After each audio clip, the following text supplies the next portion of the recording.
कल तक जो देखना स्टार्ट किया हुआ था, तो प्रेसिडेंट के जो पावर हैं उनको हमने देख लिया। यानी प्रेसिडेंट का जो ऑफिस है, हमने उसके इम्पोर्टेंस के बारे में देखा। हमने देखा कि प्रेसिडेंट का जो पावर है, प्रेसिडेंट का इलेक्शन है, जो उसका टर्म है, ओथ है, ये सारी चीज़ें एक एक करके हम लोगों ने देख ली हैं। अब जो हम लोगों को देखना है वो हमें देखना है कि प्रेसिडेंट से रिलेटेड कितने तरीके के मेंस में क्वेश्चन आ सकते हैं। अब हम लोगों को वहाँ पर देखना है। तो जो पहला क्वेश्चन आता है जो गवर्नमेंट के स्ट्रक्चर पर आता है, यूपीएससी में पूछा जा चुका है, यूपी पीसीएस में पूछे जाने की पॉसिबिलिटी है। तो अगर हम मेंस रिलेटेड जो यहाँ पर टॉपिक हैं अगर उनकी बात करें तो हमें डिबेट के बारे में थोड़ा सा ध्यान देना है। पहला जो यहाँ पर डिबेट आता है कि बहुत से लोगों का ये मानना है कि भारत का जो कॉन्स्टिट्यूशन है क्या वो सेपरेशन ऑफ पावर पर बेस्ड है या कि सही मायने में ये चेक एंड बैलेंस पर आधारित है। अब सवाल यहाँ पर है कि ऐसा क्यों कहा जा रहा है कि ये सेपरेशन ऑफ पावर पर है भी या नहीं है और चेक एंड बैलेंस ज़्यादा दिखाई देता है। हमने पहले ही आपको बताया कि पार्लियामेंट्री फॉर्म ऑफ डेमोक्रेसी का सबसे इसेंशियल फीचर होता है कि यहाँ रिजिड सेपरेशन ऑफ पावर देखने को नहीं मिलता है, क्योंकि यहाँ पर जो लेजिस्लेचर और एग्जीक्यूटिव है उनके बीच एक हार्मोनियस रिलेशन देखने को मिलता है, एक बैलेंस यहाँ पर दिखाई देता है। लेजिस्लेचर और एग्जीक्यूटिव के बीच में एक ओवरलैपिंग दिखाई देता है। हमने कहा था कि हमारे यहाँ पर वह सेपरेशन ऑफ फंक्शन है, यानी काम सबके अलग अलग हैं, लेकिन ओवरलैपिंग जो है यहाँ पर देखने को उसके बावजूद मिलता है। यानी पार्लियामेंट बहुत से ऐसे काम करती है जो जुडिशियल नेचर के होते हैं, पार्लियामेंट कई ऐसे काम करती है जो एग्जीक्यूटिव नेचर के हैं, और ठीक वैसे ही एग्जीक्यूटिव भी कई बार ऐसे काम करते हैं जो असल में वह लेजिस्लेटिव नेचर के होते हैं या वहाँ पर जुडिशियल नेचर के होते हैं। और ठीक ऐसे ही जुडिशरी के बारे में भी बातें आती हैं कि वह जुडिशियल इंटरप्रिटेशन के साथ साथ कई बार वह लॉ मेकिंग का कार्य भी करना शुरू कर देता है या फिर वो एग्जीक्यूटिव का काम भी करना शुरू कर देता है। हमने कहा अगर आपके पास एग्जाम्पल अच्छे हों तब तो आपको मार्क्स मिलेंगे, अदरवाइज केवल ऊपर ऊपर सुपरफिशियल बातें कर कर आप एग्जाम में मार्क्स नहीं गेन कर सकते। दूसरी चीज कि जब भी आप मेंस की आंसर राइटिंग करने जा रहे हैं तो एक हेजिटेशन अपने दिमाग से निकालिए, और हेजिटेशन इस बात का कि वहां पर आपको बहुत सजाकर बहुत अच्छे तरीके से इंटेलेक्चुअल आंसर लिखने। ये याद रखिए कि इंटेलेक्चुअल आंसर की जगह पर एनालिटिकल आंसर जरूर होना चाहिए, लेकिन वह स्ट्रक्चर्ड होना चाहिए, क्योंकि आपके पास वर्ड लिमिट है और इस वजह से आपको बहुत सी चीजें विस्तार में बताने का स्कोप नहीं है। तो कैसे इंडिकेटिव फॉर्म में कम शब्दों में आप अपनी बातों को रख सकते हैं, यह स्किल सीखना होगा। और इसके लिए हमने कहा था कि एक दिमाग में मोटा मोटी स्ट्रक्चर आप अपने बना लीजिए, और यह स्ट्रक्चर इस रूप में हो कि जहां पर आपके पास ये क्लियरिटी हो कि हाँ ये हमारा इंट्रो का पार्ट है, ये हमारा बॉडी का पार्ट है, ये हमारा कंक्लूजन का पार्ट है।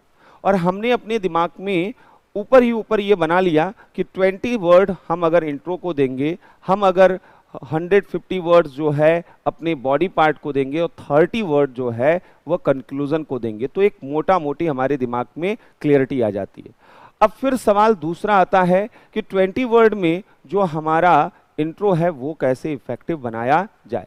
बहुत से लोग इंफॉर्मेटिव तरीके से लिखना स्टार्ट कर सकते हैं, बहुत से लोग डिफिनीशन देकर वहां पर आंसर करते हैं। इंट्रो को हमेशा ये ध्यान में रखते हुए हमें आंसर लिखना है कि जो जिस्ट ऑफ क्वेश्चन है, समरी ऑफ क्वेश्चन नहीं, इन दोनों में अंतर समझिएगा। जो स्पिरिट है यानी असल में वो क्वेश्चन किस चीज की डिमांड कर रहा है, अगर वहां से हम आंसर को स्टार्ट करते हैं तो हमारा आंसर वह इंट्रो हमारा ज़्यादा इफेक्टिव होता है। इसके लिए बोला जाता है कि आप बेसिक टर्मिनोलॉजी का इस्तेमाल कीजिए, बेसिक फ्रेजेस का इस्तेमाल कीजिए।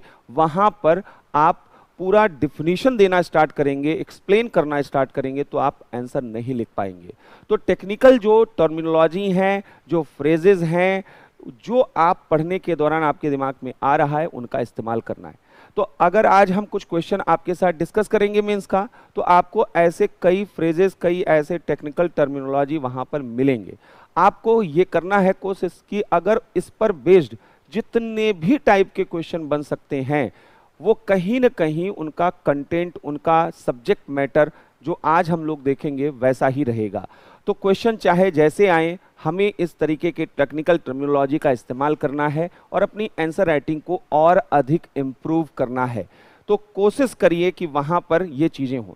तो जैसा हमने कहा कि पहला अगर हम यहाँ पर क्वेश्चन आपके साथ पूछें, जो सबसे इम्पॉर्टेंट है कि अगर ये पूछा जाए कि शक्ति पृथक्करण की भारतीय संविधान जो है वह किस चीज़ पर आधारित है, शक्ति पृथक्करण पर या जो है वह यहाँ पर चेक एंड बैलेंस पर।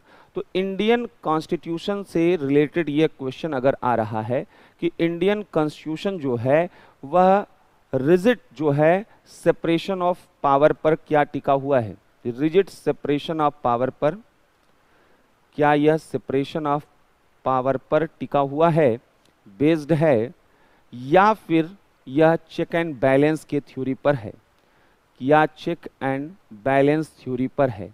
अब ये आंसर आपको देना है। तो ये किस चीज पर बेस्ड है ये आपको यहां पर बताना है। तो हमने कहा कि इसका पहले अपने दिमाग में यहां पर आपको स्ट्रक्चर बना लेना है।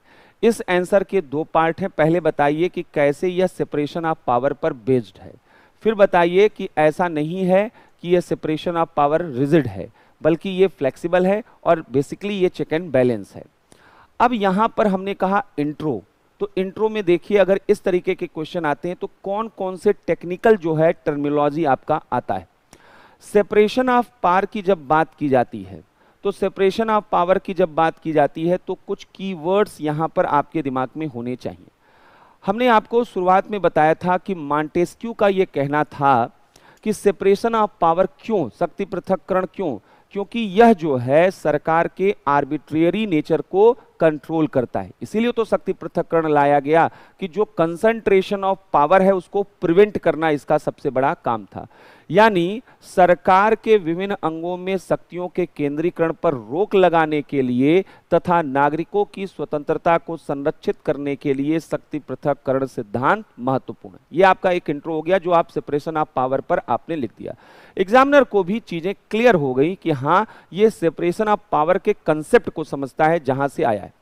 तो एक तरीका यहां पर है कि शक्तियों के केंद्रीकरण पर रोक लगाने के लिए क्यों लाया गया है, to prevent misuse of arbitrary use of power या कंसंट्रेशन ऑफ पावर, शक्तियों के केंद्रीकरण पर रोक लगाने के लिए।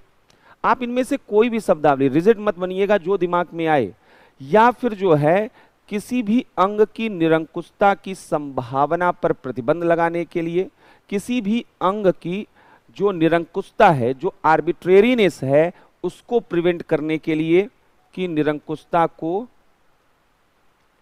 निरंकुशता किसी भी अंग की निरंकुशता की संभावना पर प्रतिबंध लगाने के लिए, to check arbitrariness of any organ of government. और इनके साथ साथ यहां पर जो है आप दूसरे एक और तरीके से लिख सकते हैं कि absolute power corrupts, power corrupts and absolute power corrupts absolutely. सत्ता भ्रष्ट करती है और पूर्ण सत्ता पूर्णतः भ्रष्ट करती है। इसलिए शक्ति पृथक्करण का सिद्धांत वह सत्ता, पूर्ण सत्ता या निरंकुश सत्ता पर प्रतिबंध लगाने के लिए महत्वपूर्ण होता है कि हम ऐसा न करें कि एब्सोल्यूट पावर दे दें। तो यहां पर पावर करप्ट्स, सत्ता भ्रष्ट करती है, पावर करप्ट्स सत्ता भ्रष्ट करती है, and absolute power corrupts absolutely, पूर्ण सत्ता पूर्णतया भ्रष्ट करती है, पूर्णतया भ्रष्ट करती है। तो यहां पर आप इससे को रिलेट कर सकते हैं। तो ये सब बेसिक चीजें हैं और यहां पर लिबर्टी को प्रिजर्व करने के लिए, स्वतंत्रता या फ्रीडम को, स्वतंत्रता को संरक्षित करने के लिए ये आवश्यक होता है, स्वतंत्रता को संरक्षित करने के लिए आवश्यक होता है। तो पहली चीज है इंट्रो। आप इनमें से किसी भी फ्रेज को, किसी भी टर्म, किसी भी कीवर्ड्स को लेकर लिखा जा सकता है। अब पहला पार्ट यहां पर आएगा कि क्या हमारे यहां सेपरेशन ऑफ पावर है, तो आप कहेंगे कि यही रीजन है कि भारतीय संविधान, Indian constitution separation of power पर बेस्ड है। तो भारतीय संविधान में सेपरेशन ऑफ पावर के कुछ एग्जाम्पल आपको देने होंगे। तो अगला पैराग्राफ तुरंत स्टार्ट हो जाएगा, छोटे छोटे पैराग्राफ होंगे। तो भारतीय संविधान में शक्ति पृथक्करण कहाँ दिखाई देता है, आप पहले ये बताएंगे कि कहाँ पर सेपरेशन ऑफ पावर यहाँ पर दिखाई देता है। आप इसको जो है ग्राफिकल तरीके से भी रिप्रेजेंट कर सकते हैं। आपने यहाँ पर दिखा दिया कि आर्टिकल 50 में जुडिशरी और एग्जीक्यूटिव के बीच सेपरेशन की बात की गई है। आर्टिकल 121 में यह बोला गया है कि जजेस के कंडक्ट पर, जजेस के कैरेक्टर पर पार्लियामेंट में किसी तरीके का डिबेट डिस्कशन नहीं होगा। आर्टिकल 122 में बोला गया है कि पार्लियामेंट्री प्रोसीडिंग पर जुडिशरी कोई क्वेश्चन मार्क नहीं करेगा। इस तरीके के जो एग्जाम्पल हैं वो क्लास में हमने ऑलरेडी बता दिए हैं। तो एक आध दो एग्जाम्पल देते हुए हम बताएंगे कि इससे ये समझ में आता है कि इंडियन जो कॉन्स्टिट्यूशन है वह यहाँ पर सेपरेशन ऑफ पावर पर बेस्ड है। लेकिन हमने कहा था कि अगला पैराग्राफ फिर यहीं पर स्टार्ट होगा। सेपरेशन ऑफ पावर तो है लेकिन यह रिजिड सेपरेशन ऑफ पावर नहीं है, लेकिन शक्ति पृथक्करण कठोर रूप में नहीं है। और आपको फिर बोल रहा हूं कि यहां पर जब आप लिख रहे हैं तो ये सब सिंबॉलिक होंगे, इनको एक्सप्लेन करने की जरूरत नहीं है क्योंकि वर्ड आपके पास बहुत कम है। तो छोटे छोटे पैराग्राफ में अपनी बातें रखते जाइएगा। कई बार आपको ग्रेजुएशन में आंसर लिखने की जो आदत पड़ी है पन्ने भरने वाली, अब वो पन्ने भरने वाली आदत यहां काम नहीं आने वाली है। 200 शब्द 125 शब्दों में अगर आपको लिखना है तो आपको कहानियां नहीं, आपको एग्जैक्ट पॉइंट वहां पर बताने हैं। तो लेकिन शक्ति पृथक्करण कठोर या रिजिड फॉर्म में नहीं देखा जाता है। तो कठोर रूप में नहीं देखा जाता है, बल्कि क्या देखा जाता है कि यहां पर ओवरलैपिंग ऑफ जो है फंक्शन देखा जाता है। तो अनेक स्थलों पर ओवरलैपिंग यहां पर देखने को मिलता है। और ओवरलैपिंग का मतलब यहां पर क्या है?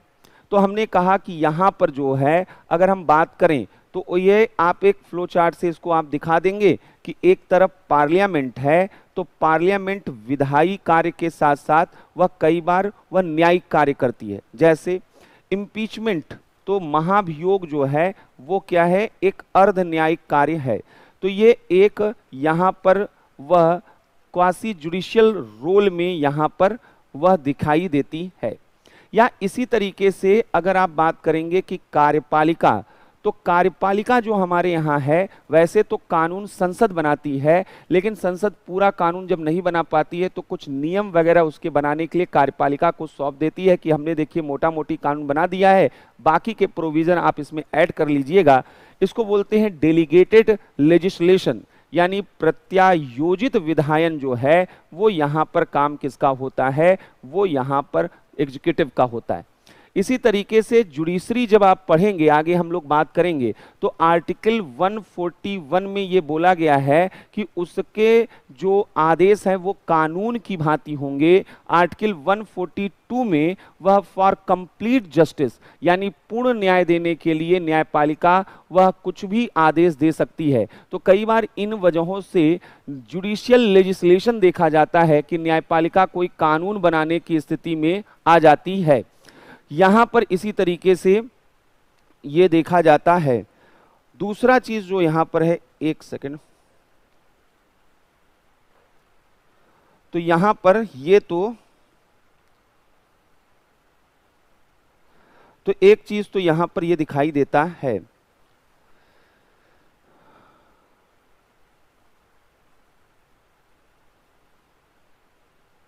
वन सेकंड, ठीक है, एक मैसेज करना था जरूरी।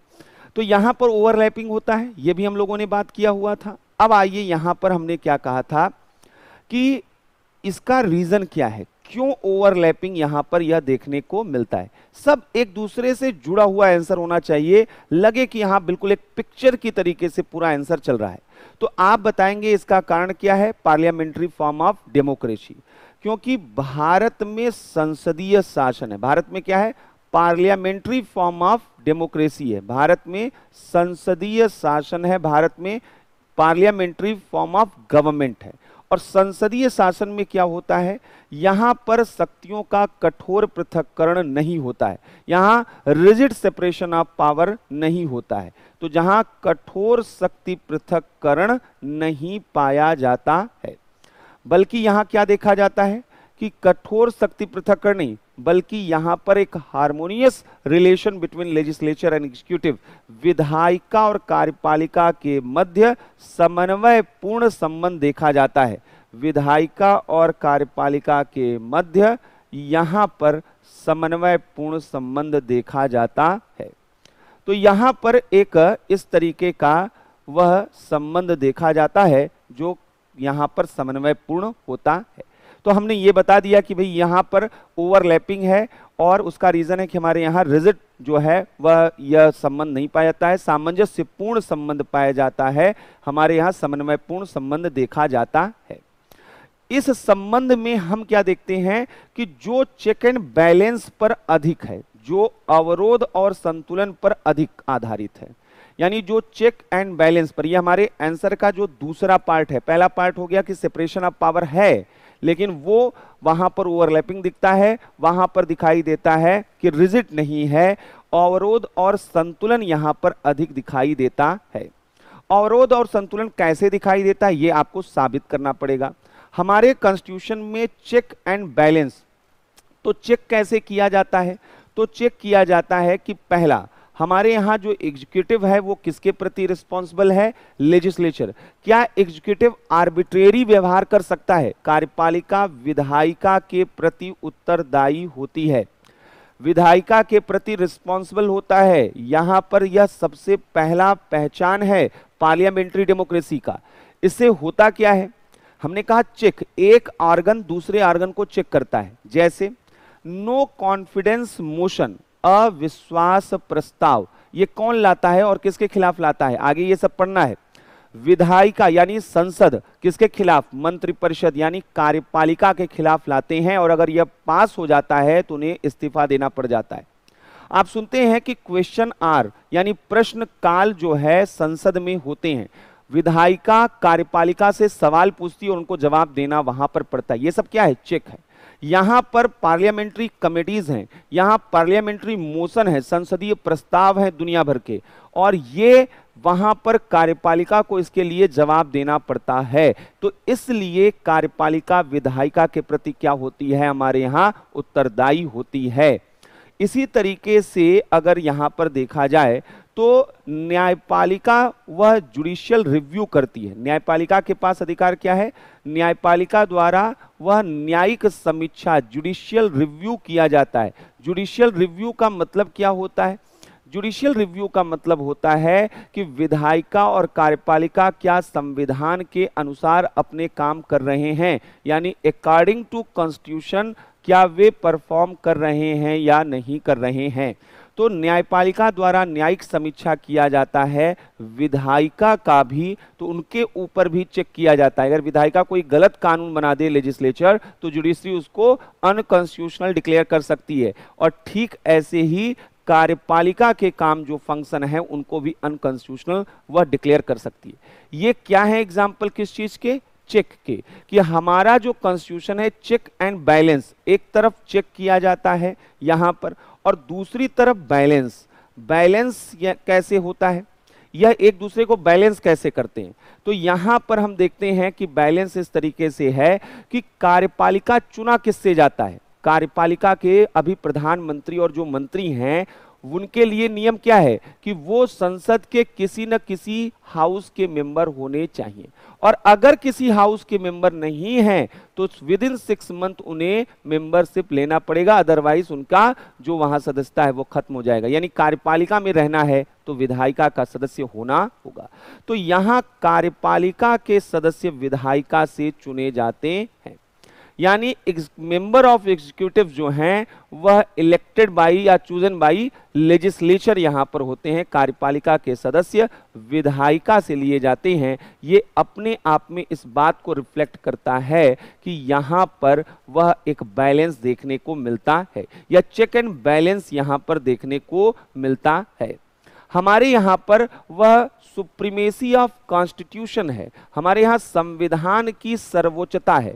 यानी यह क्लियरिटी है कि हमारे यहाँ पर न तो पार्लियामेंट्री सॉवरेंटी है और न ही हमारे यहाँ जुडिशियल सुप्रीमेसी है।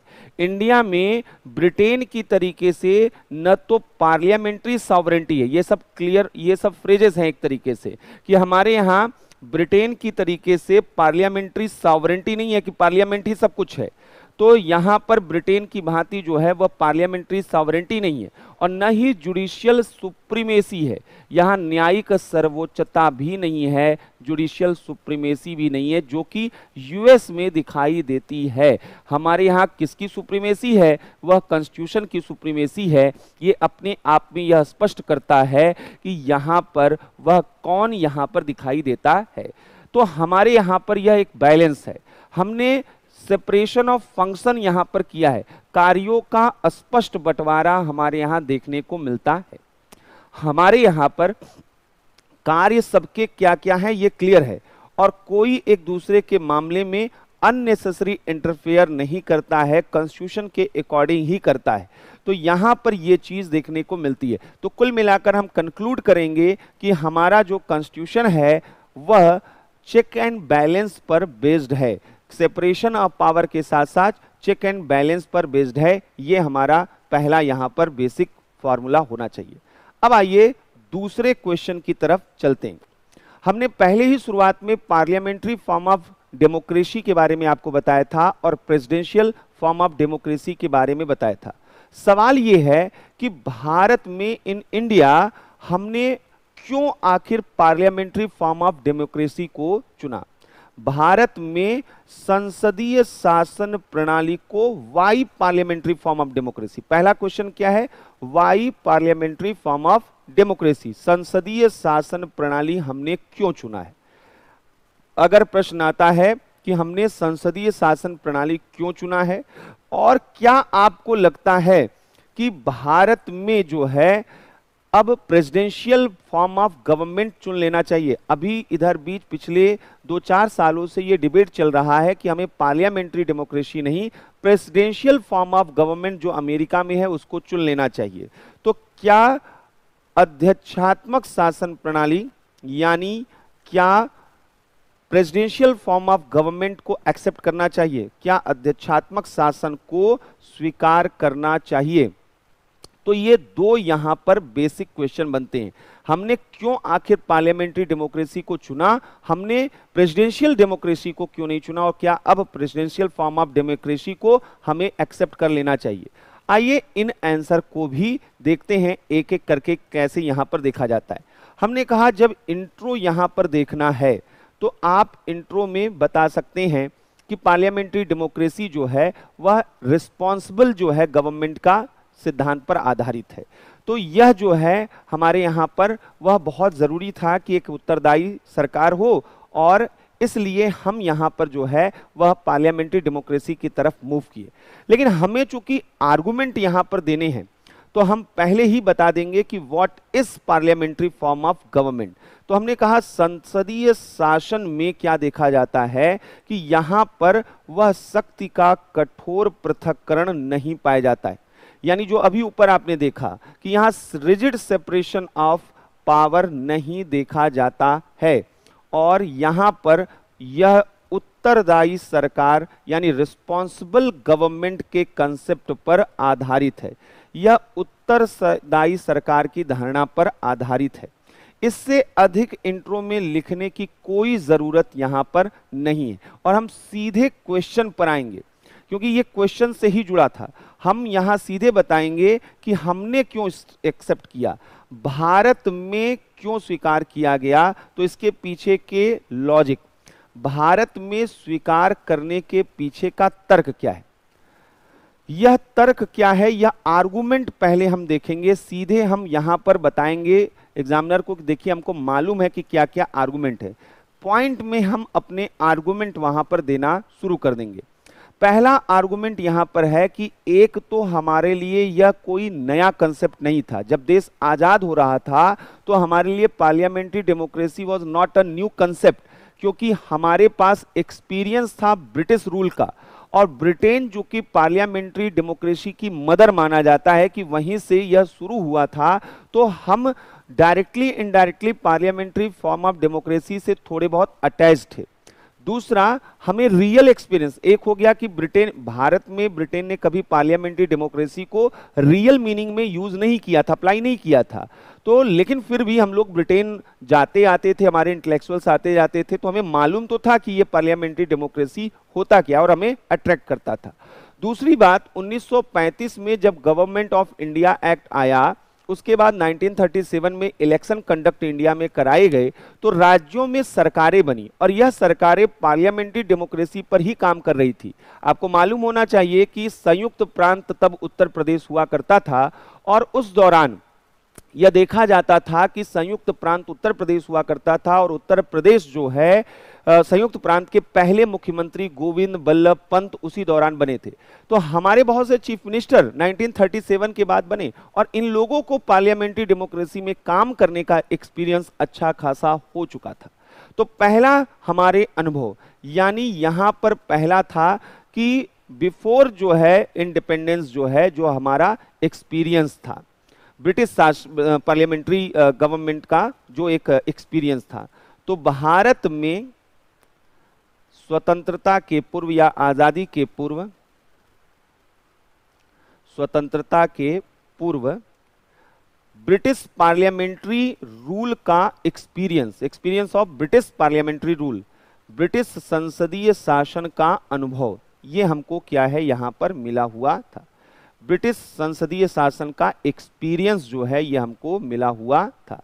तो पहला और सबसे इंपॉर्टेंट चीज क्या था, ब्रिटिश जो पार्लियामेंट्री रूल का वह एक एक्सपीरियंस था। दूसरा, हमने कहा कि यह जो है, यह पार्लियामेंट्री जो गवर्नमेंट है वह संसदीय शासन उत्तरदायित्व के सिद्धांत पर आधारित है। संसदीय शासन उत्तरदायित्व के सिद्धांत पर आधारित है। उत्तरदायित्व के सिद्धांत पर आधारित होने की वजह से यहां पर क्या था कि ये जो है यहां पर वह शासन की निरंकुशता पर प्रभावी रोक लग सकती थी। शासन की निरंकुशता पर, यहां पर शासन के जो है वह अथॉरिटेरियन नेचर ऑफ गवर्नमेंट को चेक किया जा सकता था, उसके आर्बिट्रेरीनेस को, शासन की निरंकुशता पर रोक संभव था, पॉसिबल था, यह इफेक्टिव जो है प्रभावी हो सकता था। और भारत जैसे नेसेंट कंट्री के लिए, भारत जैसे नवजात देश के लिए, नवीन नव स्वतंत्र देश के लिए, न्यू इंडिपेंडेंट कंट्री के लिए ये ज्यादा जरूरी था कि यहां सरकार क्या न हो, वह यहां निरंकुश न हो, डेपुटिज्म न हो, अथॉरिटेरियन नेचर न हो, आर्बिट्रेरी नेचर न हो, एब्सोल्यूटिज्म पर बेस्ड न हो, ये जरूरी था। इंडिया एक न्यू इंडिपेंडेंट कंट्री वहां पर था। तीसरा और एक बड़ा इंपॉर्टेंट ये भी पॉइंट है कि पार्लियामेंट्री डेमोक्रेसी में बहुत से वेरियस ग्रुप का रिप्रेजेंटेशन पॉसिबल हो पाता है, यानी पार्लियामेंट में यहां बहुत से लोग आ पाते हैं और वही लोग चूंकि गवर्नमेंट को फॉर्म करते हैं, जो लोग पार्लियामेंट में होते हैं, तो एक तरीके से हमारा जो एग्जीक्यूटिव होता है, जो कार्यपालिका होती है, उसी को आप लोग सरकार कहते हैं। आप लोग कहते हैं ना, वैसे तो सरकार के 3 अंग हो गए, एक हो गया आपका विधायिका, कार्यपालिका और न्यायपालिका, लेकिन कहते हैं भारत सरकार। तो भारत सरकार मतलब कार्यपालिका, गवर्नमेंट ऑफ इंडिया। अभी आपने कल कैबिनेट का एक्सपेंशन देखा, तो आपने देखा होगा कि कैबिनेट जो बना तो वहां पर मेंबर तो वही लिए गए जो पार्लियामेंट के मेंबर थे। अब आप देखिए कि कैबिनेट में वो तमिलनाडु के भी लोग हैं, मणिपुर के भी लोग हैं, असम के भी लोग हैं, गुजरात के भी हैं, उत्तर प्रदेश के भी हैं, यानी जो एक मिनी इंडिया का कंसेप्ट हो पाता है वो पॉसिबल हो पाता है। क्यों? क्योंकि पार्लियामेंट में तो पूरे देश से लोग चुनकर जाते हैं, तो आप अगर मिनिस्टर बनाएंगे तो उसी पार्लियामेंट के ही विदिन तो बनाएंगे। तो इस वजह से यहां पर यह एक बड़ा इसका फीचर माना जाता है कि संसदीय शासन में देश के विभिन्न समूहों का प्रतिनिधित्व संभव है, representation of various groups of country. तो संसदीय शासन में देश के विभिन्न समूहों का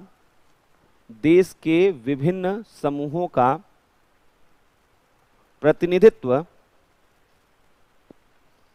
संभव हो पाता है। रिप्रेजेंटेशन जो है वह पॉसिबल हो पाता है। और सबसे अच्छी चीज क्या देखी जाती है कि पार्लियामेंट्री डेमोक्रेसी में क्लैसेस नहीं देखे जाते हैं विद इन वेरियस ऑर्गन। अभी हम बात करेंगे प्रेसिडेंशियल गवर्नमेंट की, वहां क्लैसेस देखे जाते हैं, यहां क्लैसेस नहीं देखे जाते हैं। तो संसदीय शासन में वह विभिन्न अंगों के मध्य संघर्ष नहीं देखे जाते हैं। यहां क्लैसेस एमंग ऑर्गन्स जो हैं वो नहीं देखे जाते हैं, और यहां पर संघर्ष नहीं। और प्रारंभ में इनिशियल फेज में इंडिया को यही चाहिए था, तो प्रारंभ में भारत के लिए ऐसा ही आवश्यक था। प्रारंभ में वह भारत के लिए यह आवश्यक था कि यहां पर क्लैसेस न हो। तो हमने अगर पार्लियामेंट्री डेमोक्रेसी को चुना है तो उसके पीछे इसका जो नेचर है, जो फीचर है, वो हमें अट्रैक्ट करता था। कंस्टिट्यूएंट असेंबली के डिबेट भी यही बताते हैं कि इन्हीं वजहों से हम लोगों ने पार्लियामेंट्री डेमोक्रेसी को अपने यहां चुना था। सवाल ये है, अब इसी में हम लोग और कुछ चीजें बात कर लेते हैं, जैसे पार्लियामेंट्री डेमोक्रेसी का बेनिफिट क्या है। ये इस क्वेश्चन में पूछा नहीं गया है, लेकिन हम इसका आंसर दे रहे हैं कि कहीं इसका इस्तेमाल हो जाएगा। यहां तो केवल ये पूछा गया कि संसदीय शासन क्यों स्वीकार किया गया, तो उन्होंने बता दिया।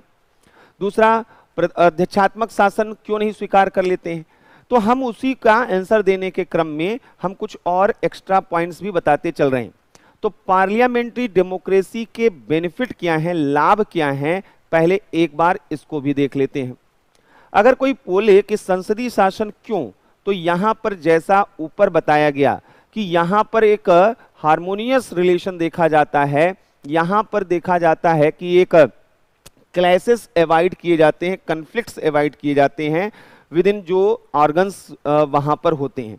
तो शासन के विभिन्न अंगों के मध्य सामंजस्यपूर्ण संबंध होते हैं, सामंजस्यपूर्ण संबंध यहां पर होते। तो यहां पर सामंजस्यपूर्ण संबंध होते हैं, और सामंजस्यपूर्ण अगर संबंध है तो उससे होगा क्या, smooth functioning of government possible हो पाता है, यानी शासन कार्य सुचारू रूप में संभव हो पाता है। शासन कार्य सुचारू रूप में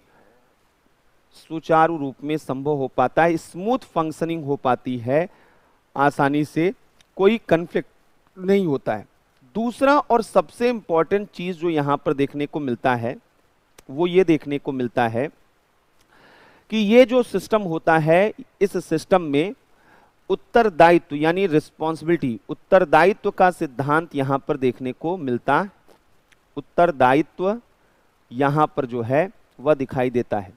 तो उत्तरदायित्व का सिद्धांत का मतलब क्या है कि जहां पर यह देखा जाता है कि वह निरंकुशता यहां पर नहीं हो पाती है, तो यहां पर जो है निरंकुशता पर रोक लग जाती, डेपुटिज्म पर जो है रोक लगता है, रिस्ट्रिक्शंस लगता, यहां पर वह रिस्पॉन्सिबल गवर्नमेंट होता है।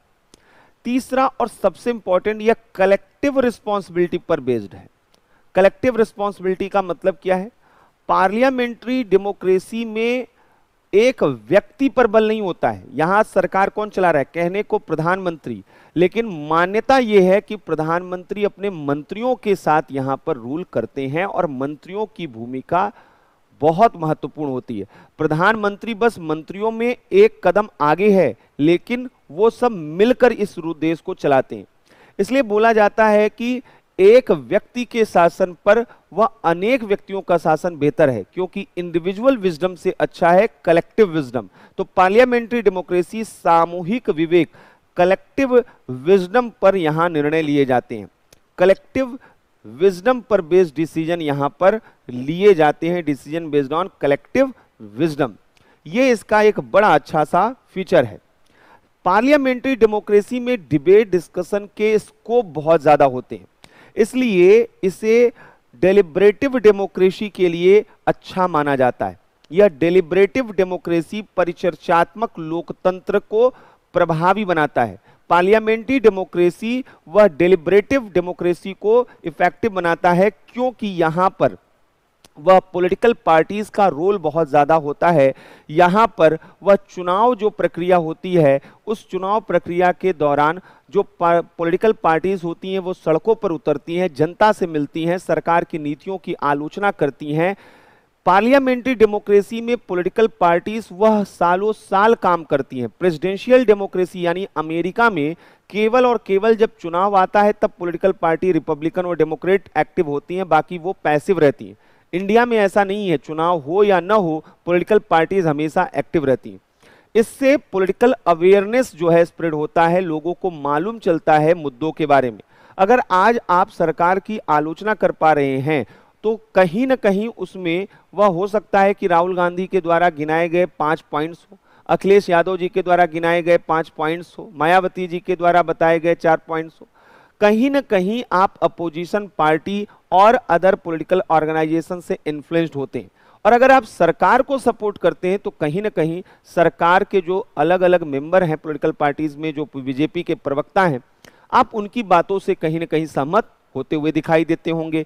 तो यहाँ पर डेलिब्रेटिव डेमोक्रेसी होता है और इसकी वजह से जनता में वह पॉलिटिकल एजुकेशन, राजनीतिक शिक्षा का प्रचार प्रसार क्या है हो पाता है।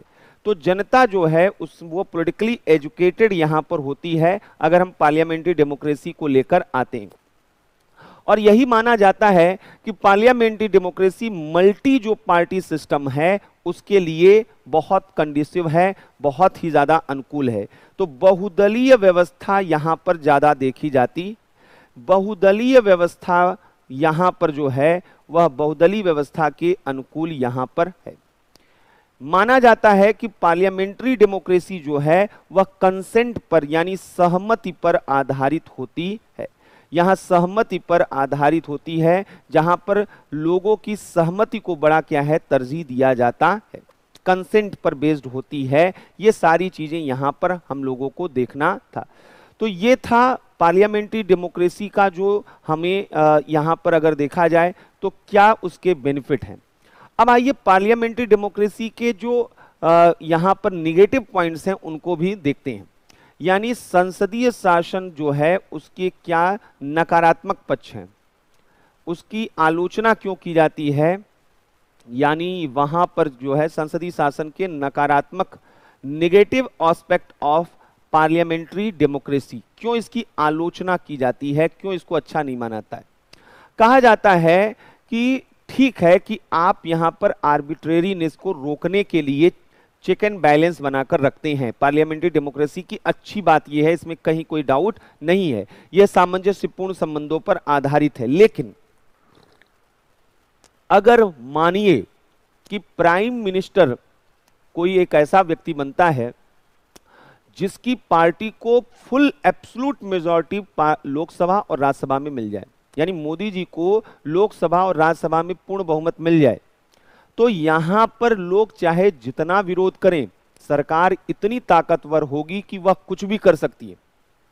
संविधान में संशोधन से लेकर कुछ भी किसी तरीके का काम वहां पर पार्लियामेंट कर पाएगी। और माना जाता है कि अगर ऐसा सिचुएशन आ जाए तो इंडिया का प्राइम मिनिस्टर दुनिया का सबसे ताकतवर पोस्ट बन जाएगा। यानी अगर ऐसा हो तो यह माना जाता है कि इसका मतलब है कि यहां पर जो सबसे बड़ी प्रॉब्लम है वह मेजॉरिटेरियन टायरनी की है, यानी बहुमत की निरंकुशता यहां पर बन सकती है। अगर केवल बहुमत ने सरकार चुन लिया, बहुमत ने, अल्पसंख्यक जो हैं उनके हित, उनके मुद्दे यहां पर सुने नहीं जाएंगे। तो बहुमत की निरंकुशता की संभावना होती है। यहां पर एक बार अगर जो है वह मेजॉरिटी इनके पास आ गई, यानी अगर जो है बहुमत के निरंकुश की संभावना, यानी कार्यपालिका को पूर्ण बहुमत मिल गया, यदि एग्जीक्यूटिव जो है फुल मेजॉरिटी यहां पर, कार्यपालिका को पूर्ण बहुमत मिल गया, फुल मेजॉरिटी यहां पर मिल गया, तो ऐसे स्थिति में शक्तियों के केंद्रीकरण जो है यहां बड़े स्तर पर हो जाएगा। तो यहां शक्तियों का केंद्रीकरण यानी कंसंट्रेशन ऑफ पावर जो है यहां पर देखा जाएगा। दूसरा जो सबसे बड़ा प्रॉब्लम है वो है पार्टी बेस्ड पॉलिटिक्स यहाँ की, और बहुत ही गलत तरीके की दलगत राजनीति यहाँ पर पार्टी बेस्ड पॉलिटिक्स यहाँ ज्यादा होती है। और पॉलिटिकल पार्टीज जो हैं वो एक दूसरे को नुकसान पहुंचाने के क्रम में कब देश को नुकसान पहुंचाना शुरू कर देती हैं वो पता नहीं चलता है। आज अगर यहाँ विपक्ष में कांग्रेस है तो आज कांग्रेस कई मुद्दों पर वह सरकार को घेरने की कोशिश करेगी और वह उसका काम भी है, लेकिन ऐसे में कई ऐसे भी काम हो जाते हैं जो इंटरनेशनल कम्युनिटी के सामने हमारी इमेज को डेंट पहुंचाते, कमजोर करते। यही सरकार अगर वह कांग्रेस की होती तो यही काम बीजेपी वहां पर विपक्ष में रखकर करता, जिससे अंतर्राष्ट्रीय समुदाय में हमारी छवि क्या होती, कमजोर होती। जैसे जब निर्भया केस आया हुआ था तो बहुत से लोगों ने दिल्ली को वह रेप कैपिटल के रूप में वो प्रोपोगेट किया। देश की राजधानी प्रॉब्लम एग्जिस्ट कर रही है तो पक्ष और विपक्ष को उसका समाधान ढूंढना चाहिए। अगर वो एक दूसरे की आलोचना में पूरे देश की जो छवि है बाहर की दुनिया में अगर वो कमजोर करेंगे तो यह देश को कमजोर करने वाला है। जैसे सर्जिकल स्ट्राइक के मुद्दे पर आपने देखा कि किस तरीके से बहुत से पॉलिटिकल पार्टीज ने इसको मानने से ही इनकार कर दिया, तब तक जब तक कि पाकिस्तान ने खुद ही कह दिया कि ये हमारे यहाँ हुआ था, उनके कुछ लीडर्स वगैरह ने बोल दिया। तो सवाल इस चीज का है कि अगर हम ऐसा पार्टी बेस्ड पॉलिटिक्स करते हैं जिससे नेशन और सिस्टम और कॉन्स्टिट्यूशन कमजोर होता है, और अगर इसको वेलकम किया जाए तो यह वेलकम नहीं है। तो एक न्यूट्रल और ट्रू जो यहां पर पॉलिटिकली एक्टिव सिटीजन है उसकी रिस्पॉन्सिबिलिटी है कि जो सही है और जो गलत है उसमें वो अंतर करना जाने। यह हमेशा जाने कि यहां पर एक पतली लाइन है, अगर आप आलोचना करने के क्रम में उसको पार कर गए तो आप एक बायस्ड वर्ल्ड में एंट्री कर जाएंगे, और सपोर्ट करने के उस पतली लाइन के अगर इस तरफ आ गए तो आप बायस्ड रूप में सपोर्ट करेंगे। सपोर्ट भी होना चाहिए तो रेशनल तरीके से, और विरोध भी होना चाहिए तो रेशनल तरीके से। तो दलगत राजनीति अधिक होती है, कई बार यहां पर दलीय निष्ठा को वरीयता दी जाती है। जैसे कल कई लोगों को मंत्री पद मिल रहे थे, तो मंत्री पद जो मिल रहे थे वह किस आधार पर दिए जाते हैं? दो आधार हो सकते हैं। अमेरिका में राष्ट्रपति के सामने कोई प्रतिबंध नहीं है, वह किसी को भी अपना मंत्री बना सकता है। तो वह ढूंढता है कि जो सबसे अच्छा एकेडमिशियन हो, टेक्नीशियन हो या सिविल सर्वेंट हो, जो सबसे टैलेंटेड लोग होते हैं उनको वो रिस्पॉन्सिबिलिटी देता है। इंडिया में प्राइम मिनिस्टर के सामने सबसे बड़ा चैलेंज ये होता है कि मिनिस्टर वही होंगे जो कि पार्लियामेंट के अंदर है या जिनको पार्लियामेंट भेजा जा सकता है। तो और दूसरा पार्टी के स्ट्रक्चर को, भाई अलायंस सिस्टम है तो हमें जदयू के लोगों को भी, हमें अपना दल को भी बनाना है, हमें रिपब्लिकन पार्टी को भी बनाना है, हमें लोजपा को भी बनाना। तो अलग अलग पॉलिटिकल पार्टीज आपके हैं, तो उनके आधार पर आप उनको मंत्री बना रहे हैं, उनकी योग्यता के आधार पर शायद मंत्री बनाना वह नहीं हो पाता है। तो दलीय निष्ठा का महत्व होता है, या दलीय निष्ठा को महत्व दिया जाता है, इंपॉर्टेंस पार्टी लॉयल्टी को दिया जाता है। अक्सर यहां पर मेरिट को इग्नोर किया जाता है, योग्यता की उपेक्षा की जाती है। दूसरा, पार्लियामेंट्री डेमोक्रेसी में एग्जीक्यूटिव का जो टेन्योर होता है, टर्म होता है, वो फिक्स नहीं होता है, इसलिए यहां पर अनस्टेबल गवर्नमेंट, अस्थिर सरकार देखी जाती है। और यही वजह है कि जो पार्लियामेंट्री डेमोक्रेसी है उसमें पॉलिटिकल अनस्टेबिलिटी ज्यादा देखी जाती है, राजनीतिक अस्थिरता ज्यादा देखी जाती है। दूसरा, पार्लियामेंट्री डेमोक्रेसी की एक और नुकसान है कि यहां पर इमरजेंसी लाइक सिचुएशन में बहुत धीमे धीमे काम करती है, क्योंकि विधायिका, कार्यपालिका सबको कोई ना कोई ताकत दिया गया है। यानी कार्यपालिका को कोई काम करना है, विधायिका से पूछना है, उत्तरदायित्व की सरकार है ना, तो तुरंत निर्णय लेने की क्षमता इनके पास क्या है, नहीं होती है। तो आपातकालीन अगर परिस्थितियां हैं, इमरजेंसी सिचुएशन में, आपातकाल परिस्थितियों में जो रिस्पॉन्सिवनेस है इनका वो बहुत वीक होता है, या रिस्पॉन्स देने की कैपेसिटी जो है वो वीक होती है, प्रत्युत्तर देने की क्षमता प्रभावी नहीं होती, इफेक्टिव नहीं होती है। रिस्पॉन्स देने की क्षमता जो है, कैपेसिटी, वह प्रभावी इफेक्टिव नहीं होती है, त्वरित यहाँ पर जो है कार्यवाही संभव नहीं हो पाता है। तो कुल मिलाकर ये यहाँ पर प्रेसिडेंशियल फॉर्म ऑफ गवर्नमेंट यहाँ पर देखा जा रहा था। अब आइए यहीं पर एक और डिबेट कर लेते हैं कि ये जो प्रेसिडेंशियल फॉर्म ऑफ गवर्नमेंट है जिसकी डिमांड इतनी की जा रही है, आखिर अध्यक्षात्मक शासन के लाभ क्या हैं? क्या यहाँ पर मेरिट हैं, इसके गुण क्या हैं? मेरिट और डिमेरिट इसके भी देख लेते हैं। प्रेसिडेंशियल गवर्नमेंट हमने बताया अमेरिका में है, separation of power rigid form में है, लेजिस्लेचर एग्जीक्यूटिव जुडिशरी बिल्कुल अलग है, लेजिस्लेचर के मेंबर एग्जीक्यूटिव के मेंबर नहीं हो सकते, लेजिस्लेचर एग्जीक्यूटिव के मेंबर जुडिशरी के मेंबर नहीं हो सकते, जुडिशरी के मेंबर लेजिस्लेचर और एग्जीक्यूटिव के मेंबर नहीं हो सकते हैं। क्लियर कट वहां पर यह बाइफर्गेशन देखने को मिलता है। यहीं से उनकी जो विशेषताएं हैं वो भी शुरू हो जाती हैं। जैसे सबसे बढ़िया चीज है कि वहां क्विक डिसीजन लिए जाते हैं, इफेक्टिव डिसीजन लिए जाते हैं, त्वरित निर्णय, क्विक डिसीजन वहां पर लिए जाते हैं, स्पॉन्टेनियस जो है डिसीजन वहां पर लिए जा सकते हैं।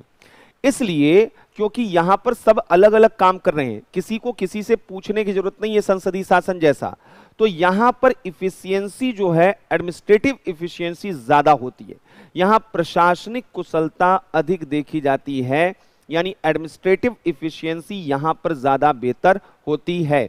तो ऐसे में यह इमरजेंसी लाइक सिचुएशन में अधिक इफेक्टिव काम कर पाती है, जो संसदीय शासन में नहीं हो पाता है। तो आपातकालीन स्थितियों में अधिक प्रभावी जो है यह हो पाती है। तो इमरजेंसी लाइक सिचुएशन में यहां पर इफेक्टिव डिसीजन लिए जा सकते हैं जो पार्लियामेंट्री डेमोक्रेसी में पॉसिबल नहीं हो पाते। दूसरा कि यहां पर वह जो सेपरेशन ऑफ पावर है वह ट्रू फॉर्म में देखा जाता है, ट्रू फॉर्म ऑफ यह सेपरेशन ऑफ पावर, यानी शक्ति पृथक्करण का वास्तविक स्वरूप यहां पर देखने को मिलता है। शक्ति पृथक्करण का वास्तविक स्वरूप यहां पर देखने को मिलता है और इसलिए यहां मेजॉरिटेरियन या माइनॉरिटेरियन जो है टायरनी या यहां पर डिक्टेटरशिप देखने को नहीं मिलता है। तो शक्ति पृथक्करण का वास्तविक रूप होता है, यहां पर किसी भी अंग के निरंकुश होने की संभावना नहीं होती है। तो यहां किसी भी अंग के निरंकुश होने की संभावना नहीं होती है, किसी भी अंग के निरंकुश होने की संभावना नहीं होती है, निरंकुश होने की संभावना नहीं होती है। दूसरा जो सबसे इंपॉर्टेंट चीज है, यहां स्टेबल गवर्नमेंट होती है, स्थिर सरकारें होती हैं। यहां पर स्टेबल गवर्नमेंट होती है क्योंकि यहां पर बोला गया है कि जो यहां पर यह प्रेसिडेंट होते हैं, एग्जीक्यूटिव होता है, उसका 4 साल का एक फिक्स टेन्योर होता है, उसके पहले उसको नहीं हटाया जा सकता। इसलिए प्रेसिडेंशियल गवर्नमेंट में पॉलिसी स्टेबिलिटी ज्यादा अच्छी देखी जाती है। पार्लियामेंट्री डेमोक्रेसी में पॉलिसी पैरालिसिस का वहां पर एक संभावना रहता है, नीतिगत पंगुता यह देखने को मिलती है संसदीय शासन में, और यहां नीतिगत स्थिरता देखने को मिलती है, यह भी महत्वपूर्ण है। यहां पर मेरिट को, योग्यता को, यहां पर दलगत राजनीति प्रभावी नहीं होती, यहां पार्टी पॉलिटिक्स जो है दलगत राजनीति प्रभावी नहीं होती है और इस वजह से यहां पर वह मेरिट को ज्यादा इंपॉर्टेंस दिया जा सकता है। तो योग्यता को अधिक महत्व यहां पर क्या है, दिया जा सकता है, योग्यता को महत्व यहां पर जो है दिया जाता है। तो यह एक अपने आप में जो है यह देखने को मिलता है। दूसरा कि यहां पर वह प्रेशर ग्रुप्स जो होते हैं उनकी बड़ी भूमिका होती है पॉलिसी मेकिंग प्रोसेस में। तो यहां पर जो है ये भी एक देखने को मिलता है कि प्रेशर ग्रुप्स जो हैं, दबाव समूहों की भूमिका नीति निर्धारण में अधिक होती है। प्रेशर ग्रुप्स की भूमिका यहां पर नीति निर्धारण में, तो प्रेशर ग्रुप्स क्या है नीति निर्धारण में यहां पर देखी जाती है।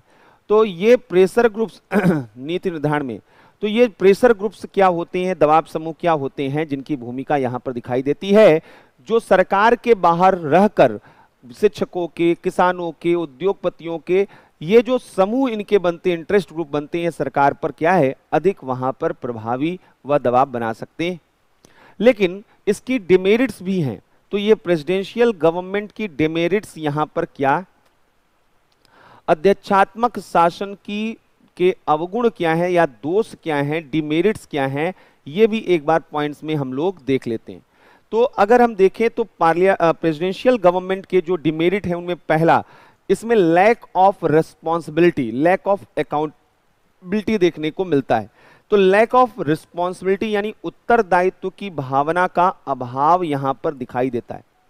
यहाँ लेखतंत्र उत्तरदायित्व की भावना का अभाव देखा जाता है क्योंकि यहाँ लेजिस्लेचर के लिए एग्जीक्यूटिव रिस्पॉन्सिबल नहीं होता है, इसलिए मिसयूज ऑफ पावर की पॉसिबिलिटी रहती है, जैसे डोनाल्ड ट्रंप के समय में देखा गया। और ये सब एग्जाम्पल आप दे भी सकते हैं।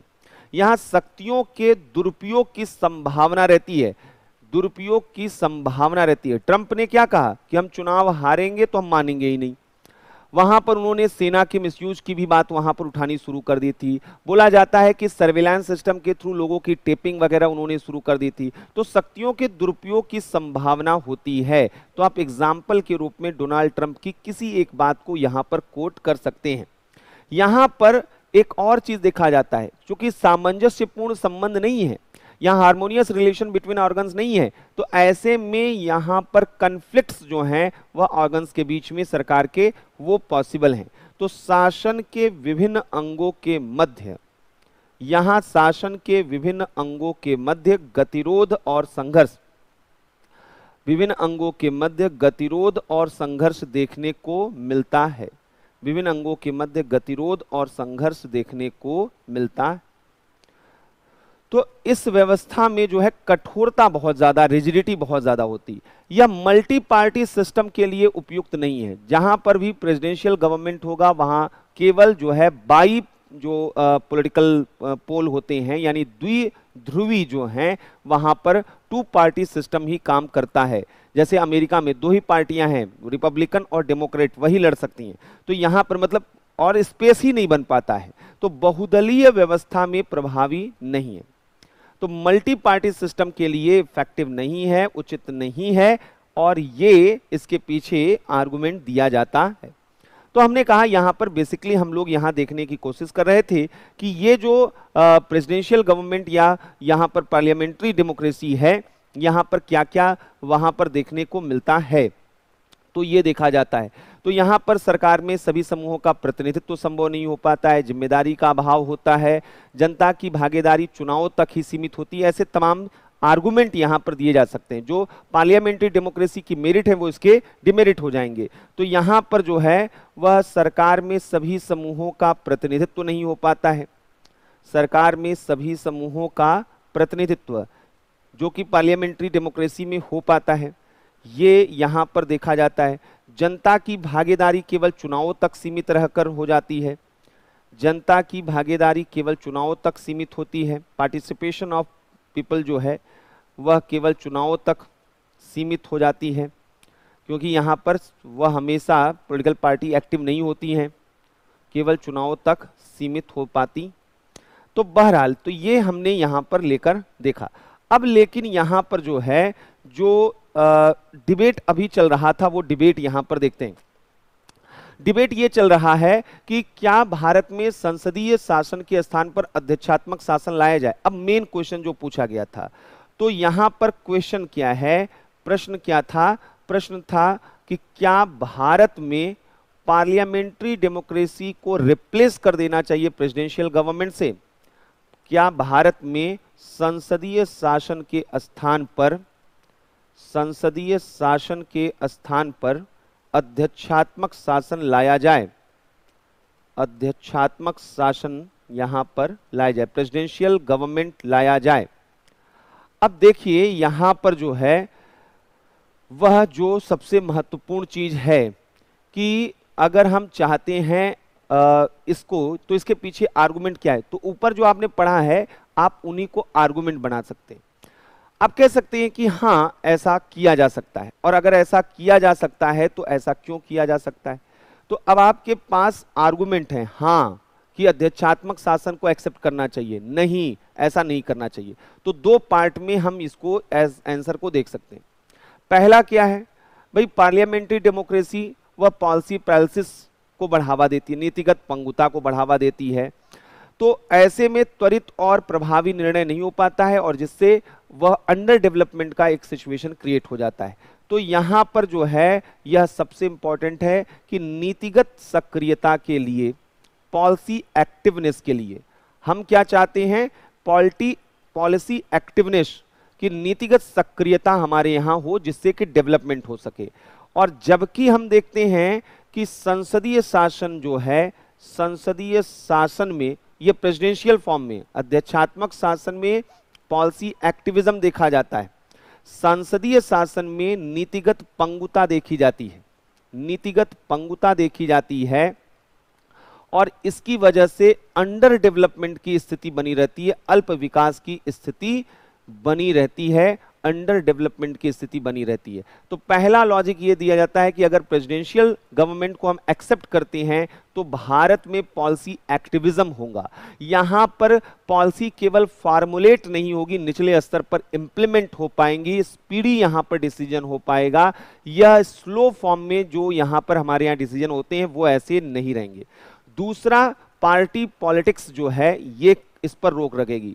दलगत राजनीति पर रोक लगाना जरूरी है, क्योंकि दलगत राजनीति जो है प्रेसिडेंशियल गवर्नमेंट में नहीं देखा जाता, पार्लियामेंट्री डेमोक्रेसी में देखा जाता है। दलगत राजनीति पर रोक क्यों?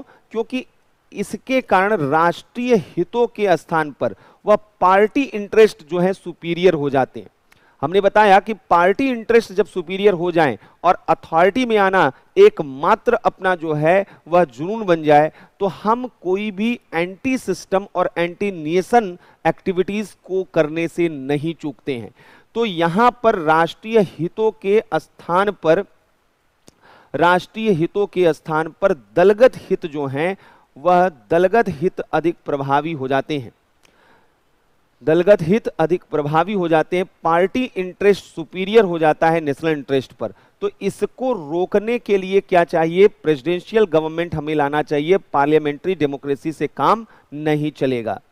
तीसरा, पार्लियामेंट्री डेमोक्रेसी में जो क्रिमिनलाइजेशन ऑफ पॉलिटिक्स है, that is main biggest threat for our democracy.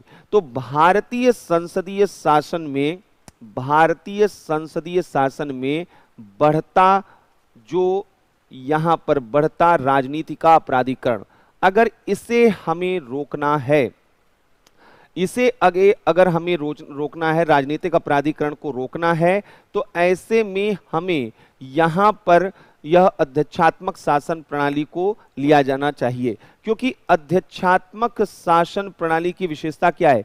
यह मेरिट के बेस पर यहां मंत्रियों को बनाता है, यह यहां पार्टी के बेस पर नहीं। तो क्योंकि अध्यक्षात्मक शासन में वह योग्यता के आधार पर नियुक्ति देखी जाती है, योग्यता मेरिट के बेस पर, योग्यता के आधार पर नियुक्ति देखी जाती है। तो इसलिए यह ज्यादा हमारे लिए प्रेफरेबल है, हमें ज्यादा प्रेफरेंस किसको देना चाहिए? वह प्रेसिडेंशियल गवर्नमेंट को देना चाहिए। चौथा और सबसे महत्वपूर्ण चीज यहां पर क्या है कि हमारे यहां पर प्राइम मिनिस्ट्रियल जो है वह डिक्टेटरशिप की पॉसिबिलिटी यहां हमेशा बनी रहती है। और प्राइम मिनिस्टर वह जनता के द्वारा नहीं चुने गए हैं, बल्कि पार्लियामेंट के मेंबर के द्वारा चुने गए हैं, यह भी ध्यान रखना है। अगर हम प्रेसिडेंशियल गवर्नमेंट चुनते हैं तो वह जनता के द्वारा सीधे चुना जाएगा, ये ज्यादा वैलिड होगा, ज्यादा यहां पर उसको रिस्पॉन्सिबल बनाने वाला होगा। तो संसदीय शासन में यह देखा जाता है कि पार्लियामेंट्री डेमोक्रेसी में वह प्रधानमंत्री की निरंकुशता की संभावना रहती है, प्रधानमंत्री की निरंकुशता की संभावना जो है रहती है।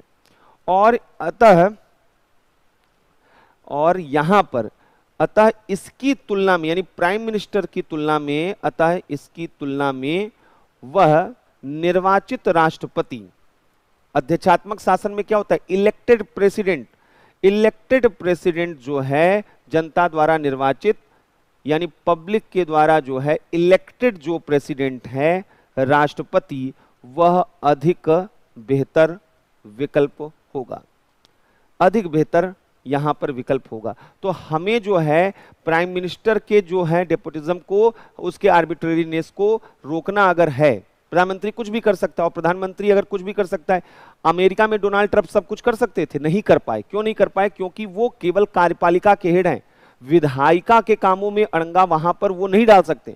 लेकिन हमारे यहाँ प्रधानमंत्री कार्यपालिका के भी हेड हैं, और अगर वो चाहें तो उनकी पार्टी का मेजॉरिटी संसद में है तो कोई भी कानून वो वहां भी बनवा सकते हैं। तो इस वजह से हमारे यहाँ पर जो है प्रधानमंत्री के निरंकुश होने की पॉसिबिलिटी ज्यादा होती है। और अगर उनकी जगह पर हम इलेक्टेड प्रेसिडेंट लेकर आते हैं तो ज्यादा वैलिड होगा और ज्यादा रिस्पॉन्सिबल वहां पर होगा। तो एक तो यहां पर क्यों जो है बोला जा रहा है, तो शशि थरूर से लेकर वह कई ऐसे अपोजिशन पार्टी और जो है पक्ष रूलिंग पार्टी सबके बहुत से मेंबर्स ऑफ पार्लियामेंट का यह कहना था कि ये पार्लियामेंट्री डेमोक्रेसी हटाइए और प्रेसिडेंशियल डेमोक्रेसी यहां पर लेकर आइए। लेकिन ये पॉसिबल नहीं है, हमारे यहां पर ऐसा नहीं है। हमारे यहां संसदीय शासन ही बेहतर है, संसदीय लोकतंत्र ही उचित है, यह ध्यान रखना होगा। यहां पर इसकी जगह पर कोई अदर जो है यहां पर जो है वह हम नहीं ला सकते। क्यों नहीं ला सकते हैं? क्योंकि पहली चीज ये समझिए कि संसदीय लोकतंत्र वह संविधान का आधारभूत ढांचा है, यह basic structure of the constitution है। इसलिए प्रेसिडेंशियल फॉर्म ऑफ गवर्नमेंट तो लाया ही नहीं जा सकता जब तक कि जुडिशरी इसको बेसिक स्ट्रक्चर के कंसेप्ट से बाहर ना निकाल दे। अगर बेसिक स्ट्रक्चर जुडिशरी ने बोल दिया है तो कॉन्स्टिट्यूशन के अमेंडमेंट के द्वारा भी पार्लियामेंट्री डेमोक्रेसी को खत्म नहीं किया जा सकता है। एक ही तरीका है कि जुडिशरी कह दे कि नहीं, ये नहीं होगा। तो संसदीय लोकतंत्र संविधान का आधारभूत ढांचा है, तो यह चेंजेस हो ही नहीं सकते हैं जो शशि थरूर ने कहा था। यह संविधान का आधारभूत ढांचा है, आधारभूत ढांचा है। पहली चीज तो यहां पर यह है।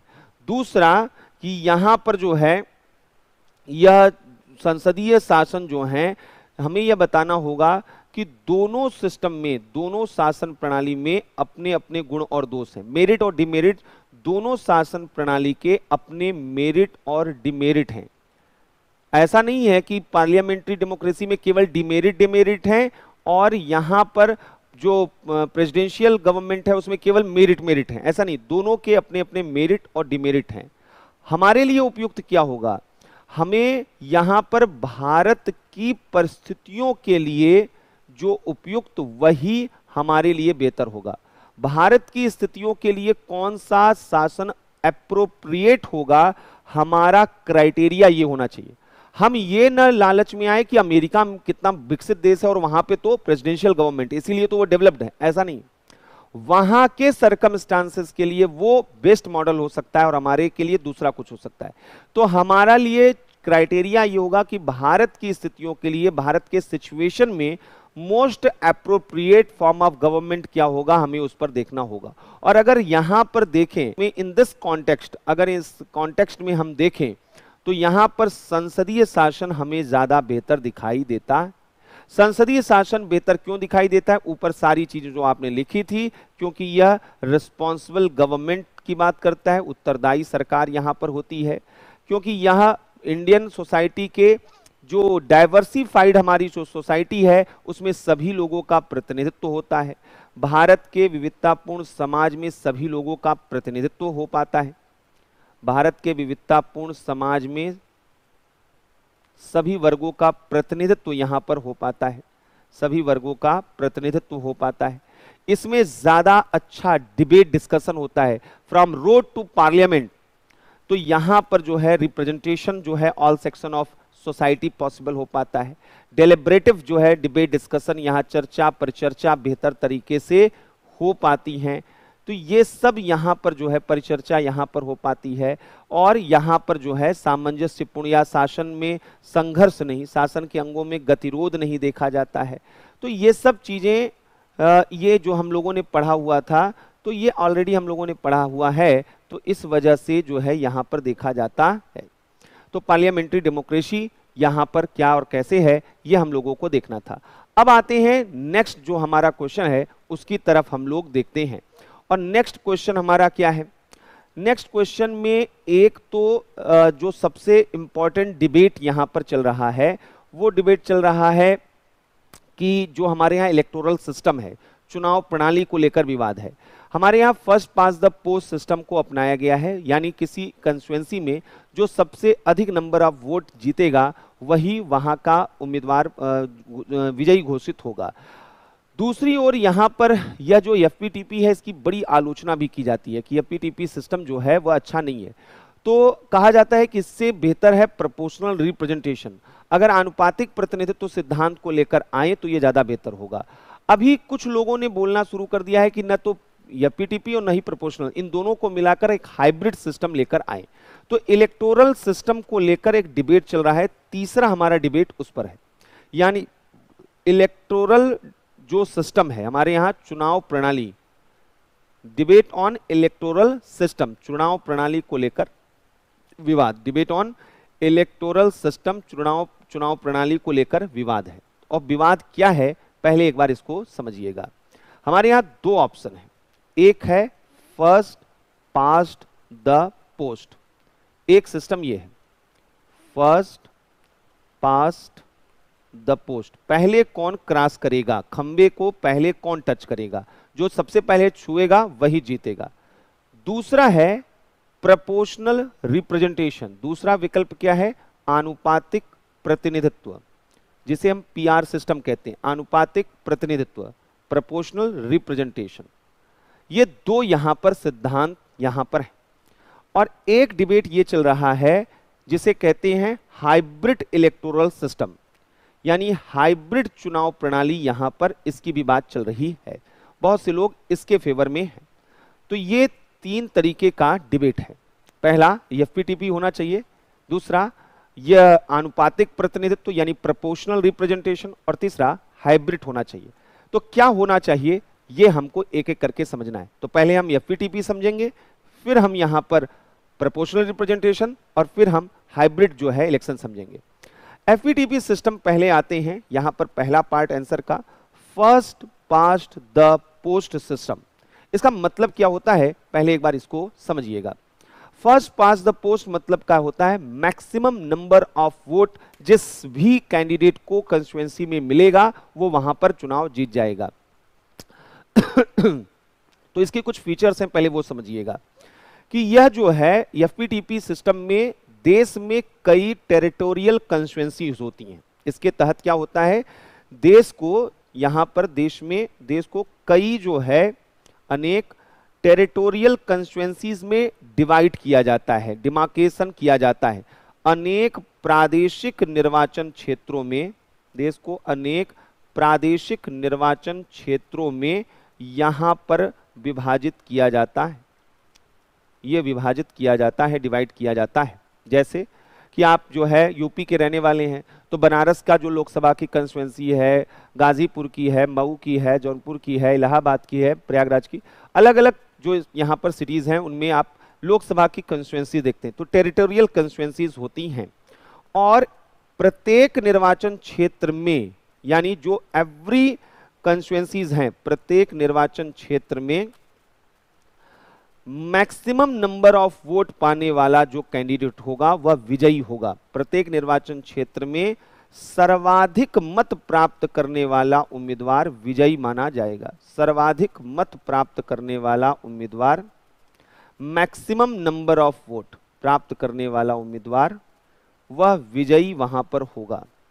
यानी विनिंग जो कैंडिडेट होगा वो कौन होगा, मैक्सिमम नंबर ऑफ वोट जिसे मिलेंगे। तो ये यहां पर जो है या करने वाला, प्रत्येक निर्वाचन क्षेत्र में सर्वाधिक मत प्राप्त करने वाला उम्मीदवार ही निर्वाचित होगा, इलेक्टेड होगा, यहां पर निर्वाचित होगा।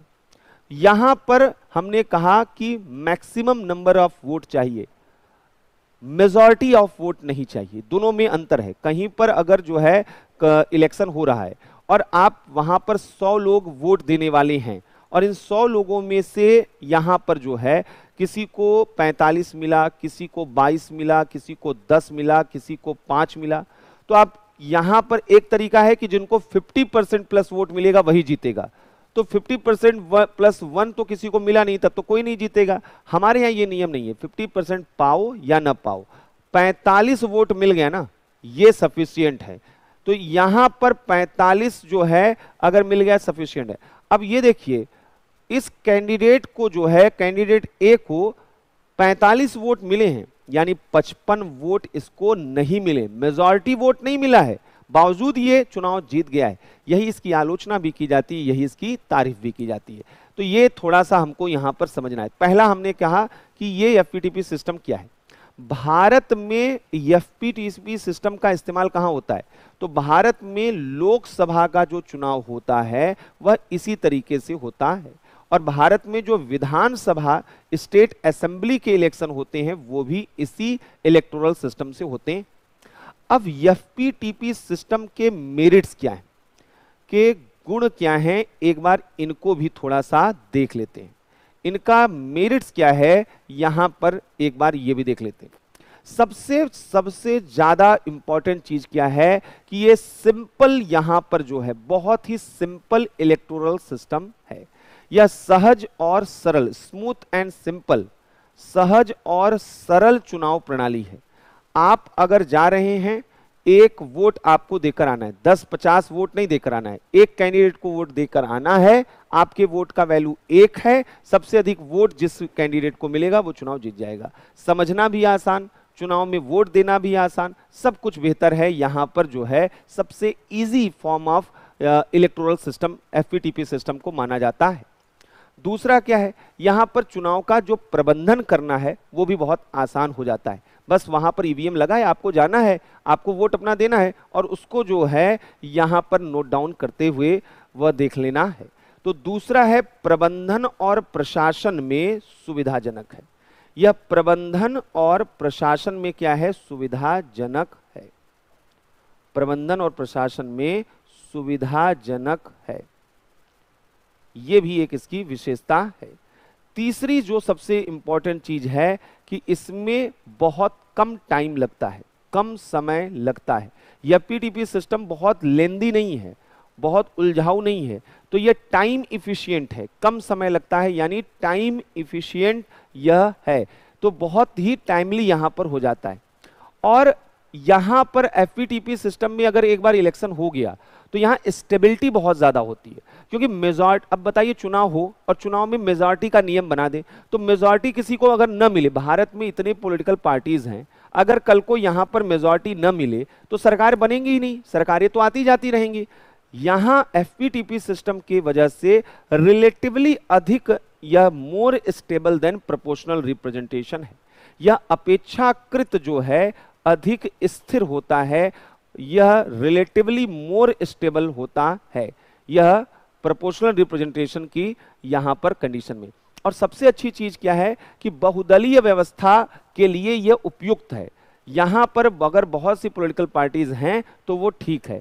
यहां एक और चीज है, एफपीटीपी सिस्टम में आप वोट किसको करते हैं, सीधे अपने कैंडिडेट को।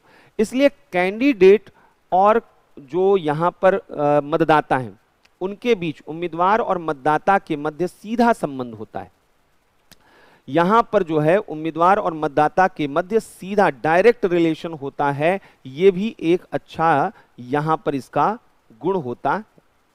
लेकिन इसके कई डिमेरिट्स हैं, एफपीटीपी सिस्टम के कई डिमेरिट हैं जो यहां पर वह आज के समय में भारत के लिए प्रॉब्लम बन रहे हैं। वो क्या डिमेरिट हैं? पहली चीज है कि हमने जो है कहा जिसको सबसे अधिक वोट मिलेगा वही यहां पर जीतेगा। अब इससे क्या है, इसका मतलब है कि हमने ज्यादा इंपॉर्टेंस किस चीज को दे दिया है, हमने ज्यादा इंपॉर्टेंट अपने कंट्री में वह वोट को दे दिया है कि आपके पास कितना वोट है। तो अब जो कम्युनिटी इंडिया की है वो इसी वजह से वोट बैंक बन गई है। यहां पर वोट बैंक, क्योंकि हमको मेजॉरिटी नहीं चाहिए, हमको सबका रिस्पेक्ट नहीं चाहिए, हम एक ऐसी पार्टी बनाएंगे ही नहीं जो सबके लिए काम करे। हम केवल 4 ऐसे लोगों के लिए काम करेंगे कम्युनिटी के लिए, और उनमें जो है कट्टरता के माध्यम से या जो है फंडामेंटलिज्म जो है हम लेकर आएंगे, कुछ भी जिससे उनको हम अपीज कर सके। तो यहां पर मेजॉरिटेरियन जो एस्पिरेशन है, यानी जो अधिक संख्या में है, हम उनके एस्पिरेशन को भुनाने की कोशिश करते हैं। तो यहां पर जो है एक तो ये मेजॉरिटेरियन की तरफ जाता है। दूसरा क्या है, मतलब जो नंबर में हो, मतलब कम्युनिटी में हो, यानी कास्ट और कम्युनल पॉलिटिक्स, सही मायने में इसको बोला जाए तो कास्ट और कम्युनल पॉलिटिक्स को बढ़ावा एफपीटीपी सिस्टम देता है। दूसरी चीज क्या है, हमने वोट किया, अभी आप सोचिए कि 2009 में कांग्रेस पार्टी को जो वोट मिला था वो 29% और 29% वोट में उन्होंने क्या कर दिया, वहां पर उन्होंने सरकार बना ली। आप सोचिए कि बीजेपी को 2014 में केवल 2014 में जो वोट मिला था 31%, और 31% में 282 सीटें, यानी जो 543 का 50% हुआ 271 सीटें। तो सीटें आ रही हैं उनको 50% से ज्यादा, और वोट कितना मिल रहा है देश में, 31%। यानी 69% जो वोटर्स हैं वो इनके क्या थे, अगेंस्ट थे। इसका मतलब ये है कि ये जो एफपीटीपी सिस्टम है यह मेजॉरिटी के एस्पिरेशंस को इग्नोर भी करता है, यह बहुमत की आकांक्षा की उपेक्षा करता है, बहुमत की आकांक्षा की उपेक्षा करता है। यहां पर यह देखा जाता है कि यह जो है वह मत जो है व्यर्थ हो जाते हैं, वह अनेक मत क्या हो जाते हैं, व्यर्थ, क्योंकि सबसे अधिक वेस्टेज ऑफ वोट्स इसमें देखा जाता है। अनेक मत व्यर्थ हो जाते हैं या मतों की व्यर्थता यहां पर देखी जाती है। क्यों? क्योंकि यहां पर जो देखा जाता है कि वो जो है वह जो मैक्सिमम नंबर ऑफ वोट पाएगा वही चुनाव जीत जाएगा। दूसरा, जाति और धर्म आधारित राजनीति को क्या है, बढ़ावा मिलता है। जाति और धर्म आधारित राजनीति को बढ़ावा यहां पर मिलता, राजनीति को बढ़ावा मिलता है। तीसरा और एक और बहुत बड़ा प्रॉब्लम है, जो स्मॉल पार्टीज हैं, छोटे छोटे दल हैं, एफपीटीपी सिस्टम में वो सरवाइव ही नहीं कर पाएंगे कि अगर छोटे छोटे दल हो यहां पर। और जो माइनॉरिटीज हैं, अब अगर एक कंस्टिट्यूएंसी है वहां पर किसी का पॉपुलेशन 10% है तो वो तो चुनाव जीत ही नहीं सकता है। तो यहां पर छोटे दल और अल्पसंख्यक समूहों की उपेक्षा होती है। एफपीटीपी सिस्टम पर यह आरोप लगता है कि यह माइनॉरिटीज की जो है, यह अल्पसंख्यक समूहों की उपेक्षा, यहां पर उनका रिप्रेजेंटेशन नहीं हो पाता है। दूसरा, एफपीटीपी सिस्टम में क्या है, लिमिटेड ऑप्शंस हैं। आपको जो कुछ विकल्प दिए गए हैं आप वहां पर उन्हीं विकल्प, एक ही विकल्प आपको चुनना है, 5 लोग दिए गए, 1 लोग को चुनना है। तो यह एक यहां पर लिमिटेड ऑप्शंस यहां पर दिए जाते हैं, सीमित विकल्प, दिए हुए उम्मीदवारों में से किसी एक का चयन। तो दिए हुए उम्मीदवारों में, गिवन कैंडिडेट में से किसी एक का आपको चयन करना है, दिए गए उम्मीदवारों में से किसी एक का चयन, में से किसी एक का चयन। अब आइए प्रोपोर्शनल रिप्रेजेंटेशन थोड़ा सा देखते हैं। प्रोपोर्शनल रिप्रेजेंटेशन जो है, क्यों ये ज्यादा बेहतर माना जा रहा है? अगर आनुपातिक प्रतिनिधित्व को हम यहां पर देखें, हमने बात किया था कि आनुपातिक जो प्रतिनिधित्व है, प्रोपोर्शनल रिप्रेजेंटेशन है, वो 2 रूपों में है, वो 2 रूपों में है। एक हमने कहा था कि ये जो है वह दिखाई देता है उम्मीदवार पर आधारित। अगर इसको हम देखें तो 2 रूपों में दिखाई देता है। एक, उम्मीदवार, कैंडिडेट को जब आप वोट करते हैं उम्मीदवार पर आधारित है, कैंडिडेट बेस्ड है, और एक पार्टी बेस्ड है। प्रोपोर्शनल रिप्रेजेंटेशन सिस्टम में जब चुनाव होते हैं, एक ऐसा सिस्टम है जहां आप कैंडिडेट को वोट देते हैं और एक ऐसा सिस्टम है जिसमें आप पार्टी को वोट करते हैं। एक में आप कैंडिडेट को और एक में किसको वोट करते हैं, पार्टी को। जब कैंडिडेट को वोट करते हैं तो इस मेथोडोलॉजी का नाम है सिंगल ट्रांसफरेबल वोट सिस्टम, यानी एकल हस्तांतरणीय मत प्रणाली, जो भारत के राष्ट्रपति के बारे में बोला जाता है। हालांकि हमने पहले ही बोला था कि भारत के प्रेसिडेंट के लिए तकनीकी रूप में यह शब्द सिंगल ट्रांसफरेबल वोट सिस्टम गलत है। वह सिस्टम अल्टरनेटिव वोट सिस्टम कहलाता है, वैकल्पिक मत प्रणाली कहा जाता है, क्योंकि भारत में केवल एक राष्ट्रपति चुना जाता है और सिंगल ट्रांसफरेबल वोट सिस्टम में चुने जाने वाले व्यक्तियों की संख्या 1 से अधिक होती है। तो ये थोड़ा सा यहाँ पर तकनीकी चीज है। तो एकल हस्तांतरणीय मत प्रणाली यहाँ पर है, और दल पर आधारित जो प्रणाली है उसको हम लिस्ट सिस्टम यानी सूची प्रणाली कहते हैं। तो 2 तरीके से होता है। अगर हम यहां पर एकल हस्तांतरणीय मत प्रणाली में देखते हैं तो एक मल्टी मेंबर कंस्टिट्यूएंसी होती है जहां पर 1 से अधिक कैंडिडेट चुने जाते हैं। यानी अगर आपका वाराणसी अगर विधानसभा क्षेत्र लोकसभा क्षेत्र है, अगर आपका लखनऊ जो है लोकसभा क्षेत्र है, आपका इलाहाबाद लोकसभा क्षेत्र है, तो यहां से एक केवल सांसद नहीं चुना जाएगा, 4-4, 5-5 सांसदों को यहां से चुना जाएगा। तो ये होगा कैंडिडेट बेस्ड। और एक हो गया पार्टी की, आपने पार्टी को वोट दे दिया, जिस पार्टी को जितनी वोट मिलेगी उतने प्रतिशत सीट उसे लोकसभा में मिल जाएंगे। तो यह जो है परसेंटेज ऑफ वोट के according percentage of seats decide कर दिए जाते हैं। अब थोड़ा इसके मेरिट और डिमेरिट को यहां पर देखते हैं। तो पीआर यानी प्रोपोर्शनल रिप्रेजेंटेशन सिस्टम के जो मेरिट्स हैं पहले एक बार यहां पर देखते हैं। अच्छी बात क्या है, चाहे दोनों में से कोई भी आप सिस्टम लेकर चलें, अच्छी बात यह है कि आपके पास रिप्रेजेंटेशन बहुत ज्यादा मिल पाता है। एक की जगह पर चार चार लोगों को चुनने की आजादी रहती है। एक व्यक्ति जो है यहां पर आप चुनते हैं, हो सकता है वो मेजॉरिटी से हो, लेकिन दूसरा तीसरा चौथा व्यक्ति वह माइनॉरिटी से भी हो सकता है, क्योंकि जो वोटिंग यहां पर कराई जाती है वह वोटिंग में आपसे प्राथमिकताएं दर्ज कराई जाती हैं कि आप केवल एक वोट नहीं कर रहे हैं, आप यहां पर जितने कैंडिडेट हैं उतने वोट कर रहे हैं। जितने लोगों को चुना जाना है, 5 लोगों को चुना जाना है, तो आप वहां पर वोट करेंगे 5। आप वहां पर जो है first preference, second preference, third preference, fourth preference, आप प्रेफरेंसेस देते हैं और आपके प्रेफरेंसेस के आधार पर कैंडिडेट को वहां पर इलेक्ट किया जाता है। तो ये एक सही तरीका यहां पर होता है कि कई बार यहां पर एक व्यक्ति चुन लिया गया मेजॉरिटी से तो दूसरा व्यक्ति चुन लिया जाता है माइनॉरिटी से। तो पहला चीज है वाइडर जो है इसका रिप्रेजेंटेशन होता है, व्यापक प्रतिनिधित्व पाया जाता है। यहां प्रतिनिधित्व रिप्रेजेंटेशन ज्यादा बेहतर रूप में होता है। यहां छोटे दल और जो माइनॉरिटीज हैं उनका रिप्रेजेंटेशन सबसे अच्छे तरीके से हो पाता है। छोटे दल तथा अल्पसंख्यक समूहों का भी प्रतिनिधित्व हो पाता है। अल्पसंख्यक समूहों का भी प्रतिनिधित्व संभव हो पाता है, रिप्रेजेंटेशन पॉसिबल हो पाता है। यहां पर मेजॉरिटी जो वोट है ना उसका भी जो है रिप्रेजेंटेशन होता है। एक भी वोट खराब नहीं होता है क्योंकि आप सबको वोट कर रहे हैं। तो यहां पर बहुमत की आकांक्षा का प्रतिनिधित्व होता है। बहुमत की आकांक्षा का प्रतिनिधित्व क्यों होता है कि यहां पर यह देखा जाता है रिप्रेजेंटेशन ऑफ मेजॉरिटी एस्पिरेशन, क्योंकि यहां पर वेस्टेज ऑफ वोट नहीं होते हैं, यहां पर व्यर्थ मत नहीं देखे जाते हैं, मत व्यर्थ नहीं होते हैं। जबकि एफपीटीपी में वह बड़ा मत जो है बिना, अगर हमने 40 वोट पाकर चुनाव जीत लिया तो 60 लोगों का वोट हमें नहीं मिला, तो उनका तो मैं रिप्रेजेंटेटिव नहीं हूं ना, उनके अंदर वो फेथ ही नहीं कभी आ पाएगा कि ये हमने तो चुना ही नहीं इस आदमी को, ये तो यहाँ 40 लोगों ने चुना है। लेकिन एफपीटीपी सिस्टम में ऐसा नहीं होगा क्योंकि आप सारे कैंडिडेट को वोट कर रहे हैं।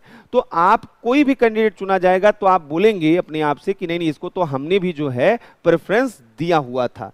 तो यहाँ व्यर्थ मत नहीं होते हैं और यह रियल डेमोक्रेसी का एक एग्जाम्पल बन जाता है। वास्तविक लोकतंत्र यानी यह वास्तविक लोकतंत्र को मूर्त रूप देने की भूमिका यह निभाता है। तो प्रोपोर्शनल रिप्रेजेंटेशन अधिक डेमोक्रेटिक है, ज्यादा लोकतांत्रिक देखा जाता है। तो रियल डेमोक्रेसी को मूर्त रूप देने में यह महत्वपूर्ण होता है, इंपॉर्टेंट होता है। तीसरा, यही चीज को अगर हम दूसरे शब्दों में बोलें तो यह अधिक लोकतांत्रिक, मोर डेमोक्रेटिक इलेक्टोरल सिस्टम है। प्रोपोर्शनल रिप्रेजेंटेशन अधिक लोकतांत्रिक चुनाव प्रणाली है। अधिक लोकतांत्रिक चुनाव प्रणाली क्यों है? क्योंकि यहां अधिक विकल्प, यहां पर नागरिकों के पास अधिक विकल्प होते हैं, मोर ऑप्शंस यहां पर होते हैं। आप कई लोगों को यहां पर चुन सकते हैं, एफपीटीपी में केवल एक कैंडिडेट को चुन सकते हैं। नागरिकों के पास अधिक विकल्प यहां पर होते हैं, ये एक इफेक्टिव तरीका यहां पर होता है। तीसरा, यहां एफपीटीपी सिस्टम में एक अच्छी बात यह होती है कि यहां पर सभी लोग मिलजुल कर सरकार बना पाते हैं, क्योंकि कोई भी यहां पर मेजॉरिटी का दावा करता है तो सबको साथ लेकर चलना पड़ता है। तो यहां पर आम सरकार आम सहमति से निर्मित होती है, सरकार आम सहमति से निर्मित होती है। मतलब क्या है कि जैसे हमने कहा एफपीटीपी सिस्टम होगा तो जितने परसेंट वोट उतनी परसेंट सीट। अब अगर हमारे देश की ही बात करें तो किसी को आज तक 50% से अधिक जो है वोट मिला ही नहीं है। तो अगर 50% सीट्स, तो इसका मतलब 50% सीट्स भी किसी को नहीं मिलेगा। तो सरकार बनाना है तो बाकी के पॉलिटिकल पार्टीज को आपको क्या करना होगा? अपने साथ जोड़ना होगा। तो आपको आम सहमति बनानी होगी, कंसेंट बनाना होगा, और इस वजह से यहां पर भागीदारी भी बहुत ज्यादा होती है। तो तो यहाँ पर पार्टिसिपेशन जो है देखने को मिलता है, सभी की भागीदारी यहाँ पर देखने को मिलती है, पार्टिसिपेशन ऑफ ऑल यहाँ पर देखने को मिलता है। लेकिन इसके अपने डिमेरिट्स भी हैं। पीआर सिस्टम के प्रोपोर्शनल रिप्रेजेंटेशन के कई डिमेरिट्स भी देखने को मिलते हैं। सबसे पहला जो डिमेरिट यहाँ पर देखा जाता है वो क्या है? हमने कहा कि किसी को मेजॉरिटी नहीं मिल पाती, इतने अधिक कैंडिडेट होते हैं, इतनी अधिक चीजें होती हैं कि इस सिस्टम की सबसे बड़ी लिमिटेशन है कि इसमें किसी को मेजॉरिटी नहीं मिल पाता है। और अगर मेजॉरिटी नहीं मिल पा रहा है तो फिर प्रॉब्लम है अनस्टेबिलिटी की।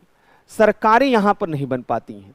किसी को 5% सीट मिला, 5% वोट मिला, 5% सीट हो गया, किसी को 20% वोट मिला, 20% सीट हो गया। अब यहां पर जो है 50% किसी को वोट मिला ही नहीं, और मिला नहीं तो फिर 50% सीट्स नहीं मिली, तो सरकारें बनाने में बड़ी समस्या आती है। इसीलिए एफवीटीपी सिस्टम ज्यादा बेहतर माना जाता है कि वहां कम से कम एटलीस्ट सरकार तो बन जाती है। हम ये इंतजार नहीं करेंगे 50% से अधिक किसको वोट मिले हैं, हमने कहा कि बस सबसे ज्यादा वोट मिल गया, चलो जीत गए।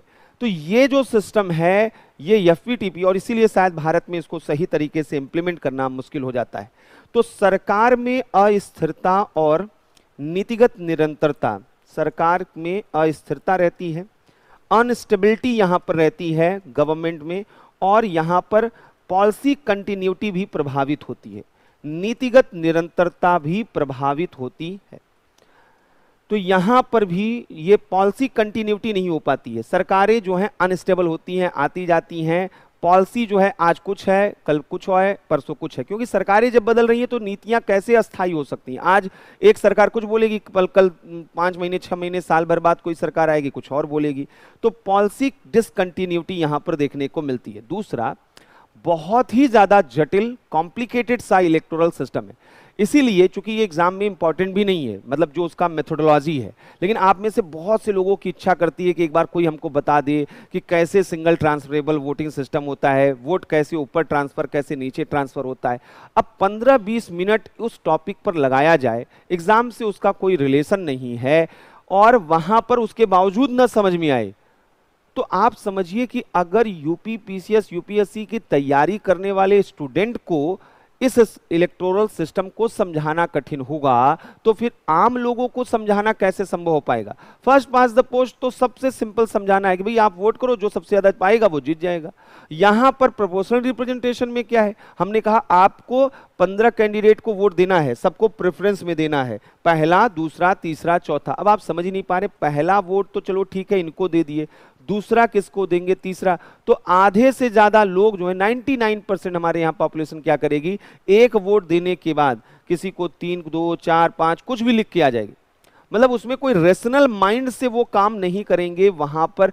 क्यों? क्योंकि इसके लिए वो मेंटली प्रिपेयर्ड नहीं है। दूसरी यहां पर प्रॉब्लम क्या है कि फिर बोला जाएगा कि वोट का काउंटिंग होगा, सबसे एक कोटा बनाया जाएगा, उस कोटा को जो पाएगा तो उसमें कैंडिडेट जीतते जाएंगे।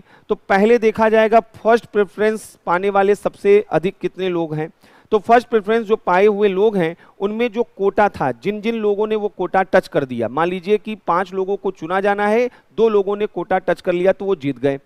अब 3 और लोगों को चुना जाना है, तो ये देखा जाएगा कि अदर जो वहां पर कैंडिडेट हैं उनमें सबसे कम फर्स्ट प्रेफरेंस का वोट किसके पास है, जिनका सबसे कम फर्स्ट प्रेफरेंस का वोट होगा उसको जो है एलिमिनेट कर दिया जाएगा कि अब आप चुनाव लड़ने लायक नहीं हैं।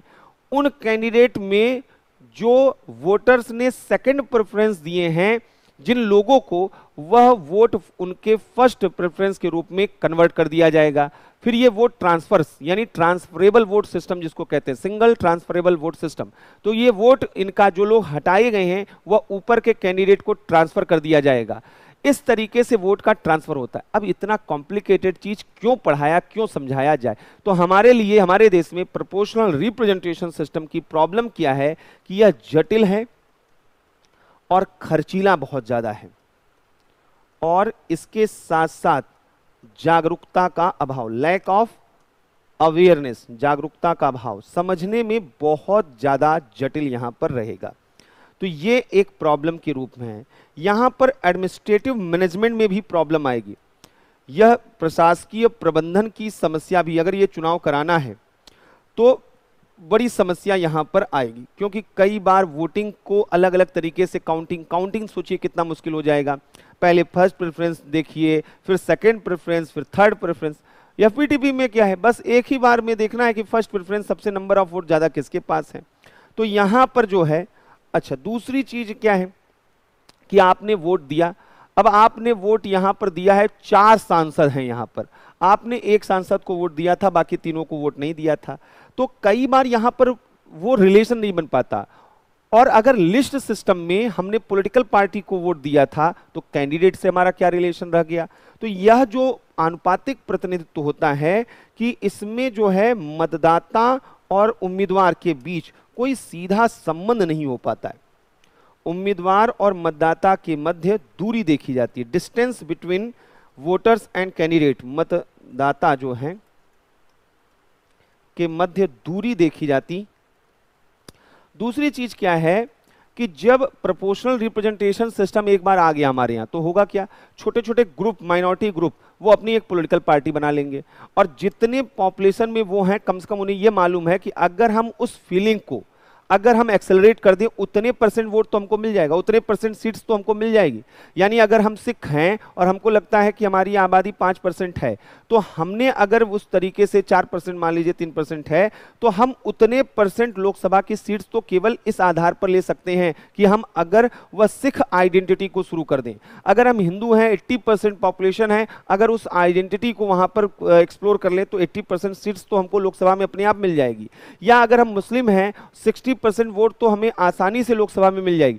तो इस कंसेप्ट पर जब काम करना शुरू कर दिया जाएगा तो नेशनल फीलिंग्स खत्म हो जाएंगी, सब नेशनल जो फीलिंग्स होती हैं, कास्ट कम्युनल फीलिंग्स होती हैं, वो बढ़ने लगेंगी।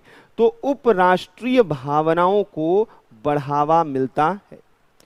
राष्ट्रीय सब नेशनल जो यहाँ पर इमोशंस हैं उनको जो है वह बढ़ावा मिलता है। तो प्रोपोर्शनल रिप्रेजेंटेशन सिस्टम बहुत अधिक इफेक्टिव नहीं है, इन सब अगर हम आर्गुमेंट को कंसीडर यहाँ पर करते हैं तो। अब एक और चीज यहाँ पर जो है वह जो हमें समझना है कि आखिर आज जो है यह विवाद क्यों चल रहा है, वर्तमान में चुनाव प्रणाली पर विवाद क्यों है, डिस्प्यूट्स क्यों है, वर्तमान में चुनाव प्रणाली पर विवाद क्यों है, इलेक्टोरल सिस्टम पर आखिर ये डिबेट क्यों चल रहा है, ये हमारे लिए सबसे बड़ा सवाल यहां पर बना हुआ, सबसे बड़ा सवाल यहां पर बना हुआ है। तो अगर इस चीज को देखिए तो उसकी वजह देखिए क्या है। उत्तर प्रदेश के 2017 के चुनाव देखिए, यहां पर उन चुनावों से काफी कुछ आपको पता चलेगा। बीजेपी को उस समय कुल जो वोट मिले थे 39% वोट मिले थे, लेकिन उनको जो सीट्स मिली 312 सीट्स मिली, और 402 सीट्स जो हैं उत्तर प्रदेश विधानसभा की हैं, यानी 39% मत मिला। 402 सीट का अगर हम देखें तो 201 जो है यहाँ पर 403 शायद सीटें हैं, तो 202 अगर सीट जिसको मिलेगा वो 50% सीट, और वही क्या है सरकार वहां पर बनाएगा। अब आप देखिए कि सीटें कितनी मिली हैं, वह 312 सीटें, यानी मोर देन 50% ऑफ सीट, 50% से अधिक सीट यहां पर मिली है, लेकिन वोट परसेंटेज कितना मिला है, केवल और केवल 39%। यानी 39% वोट पाकर कोई 312 सीट पा रहा है। सपा देखिए, सपा को जो वोट मिले थे वो 21.8% मत मिले थे, यहां पर 20.1% मिले थे, और सीटें इनको मिली थी 47 सीट, 47 सीट, मतलब 21% जो है 403 का अगर देखा जाए मोटा मोटी 80 to 85 सीट्स आनी चाहिए, लेकिन सीट्स कितनी मिली हैं 47। बसपा को अगर देखें इस वक्त तो वह सपा से भी ज्यादा वोट परसेंटेज 22.2% वोट बसपा को आया सपा से ज्यादा, लेकिन सीट कितनी आई केवल 19, सपा से भी कम सीट्स यहां पर केवल 19 सीट्स आई। एफईटीपी सिस्टम की सबसे बड़ी समस्या है कि यहां पर एक तरीके का जो है दिक्कत देखने को मिलता है, मिस अरेंजमेंट देखने को मिलता है कि voting percentage is equal to जो यहां पर सीट परसेंटेज यह देखा नहीं जाता है। इसका रीजन क्या है, इसका रीजन यह है कि मान लीजिए एक कंस्टिट्यूएंसी में हम चुनाव लड़ रहे हैं और यहां पर 100 जो है मतदाता हैं, तो मुझे यहाँ पर 40 वोट मिले, दूसरे नंबर पे 30 वोट किसी पार्टी को मिले, किसी को 20 वोट मिले, तो मैं यहाँ पर जीत गया। ठीक, दूसरा जो है एक कंस्टिट्यूएंसी है, इसमें मुझे वोट मिले केवल 30, दूसरा जो कैंडिडेट था उसको मिला 29, तीसरे को मिला 28, यहां लड़ाई नेट टू नेट थी 27, इस तरीके से। तो ऐसी स्थिति में 21 मान लीजिए इसका, तो इस तरीके की अगर लड़ाई यहां पर चल रही है, तो यहां पर कौन जीता, यहां 30 केवल वोट पाकर चुनाव जीत गए। तो यहां पर हम जो है वह कम वोट पाकर भी चुनाव जीत जा रहे हैं। क्यों? क्योंकि हमारे से कम जो लोग हैं वो वहां पर यह देखा जा रहा है कि वो नेट टू नेट फाइट यहां पर है। तो ऐसी स्थिति में हमारा भी वोटिंग परसेंटेज क्या है, वो कम है, लेकिन नंबर ऑफ सीट्स क्या हो रही है, वो हमें ज्यादा मिल रही। तो कहा जा रहा है कि इससे वेस्टेज ऑफ वोट हो रहा है। 39% लोगों ने बीजेपी को अगर दिया, तो यहां 61% लोग ऐसे भी थे जिन्होंने बीजेपी को नहीं दिया, यानी उन लोगों को हम इग्नोर कर रहे हैं, उन लोगों का जो है। तो यहां पर बोला गया कि भारत अब एक ऐसे समय में आ गया है जहां हाइब्रिड इलेक्टोरल सिस्टम को लाया जाए। इसीलिए आनंद शर्मा कमेटी बनी हुई थी।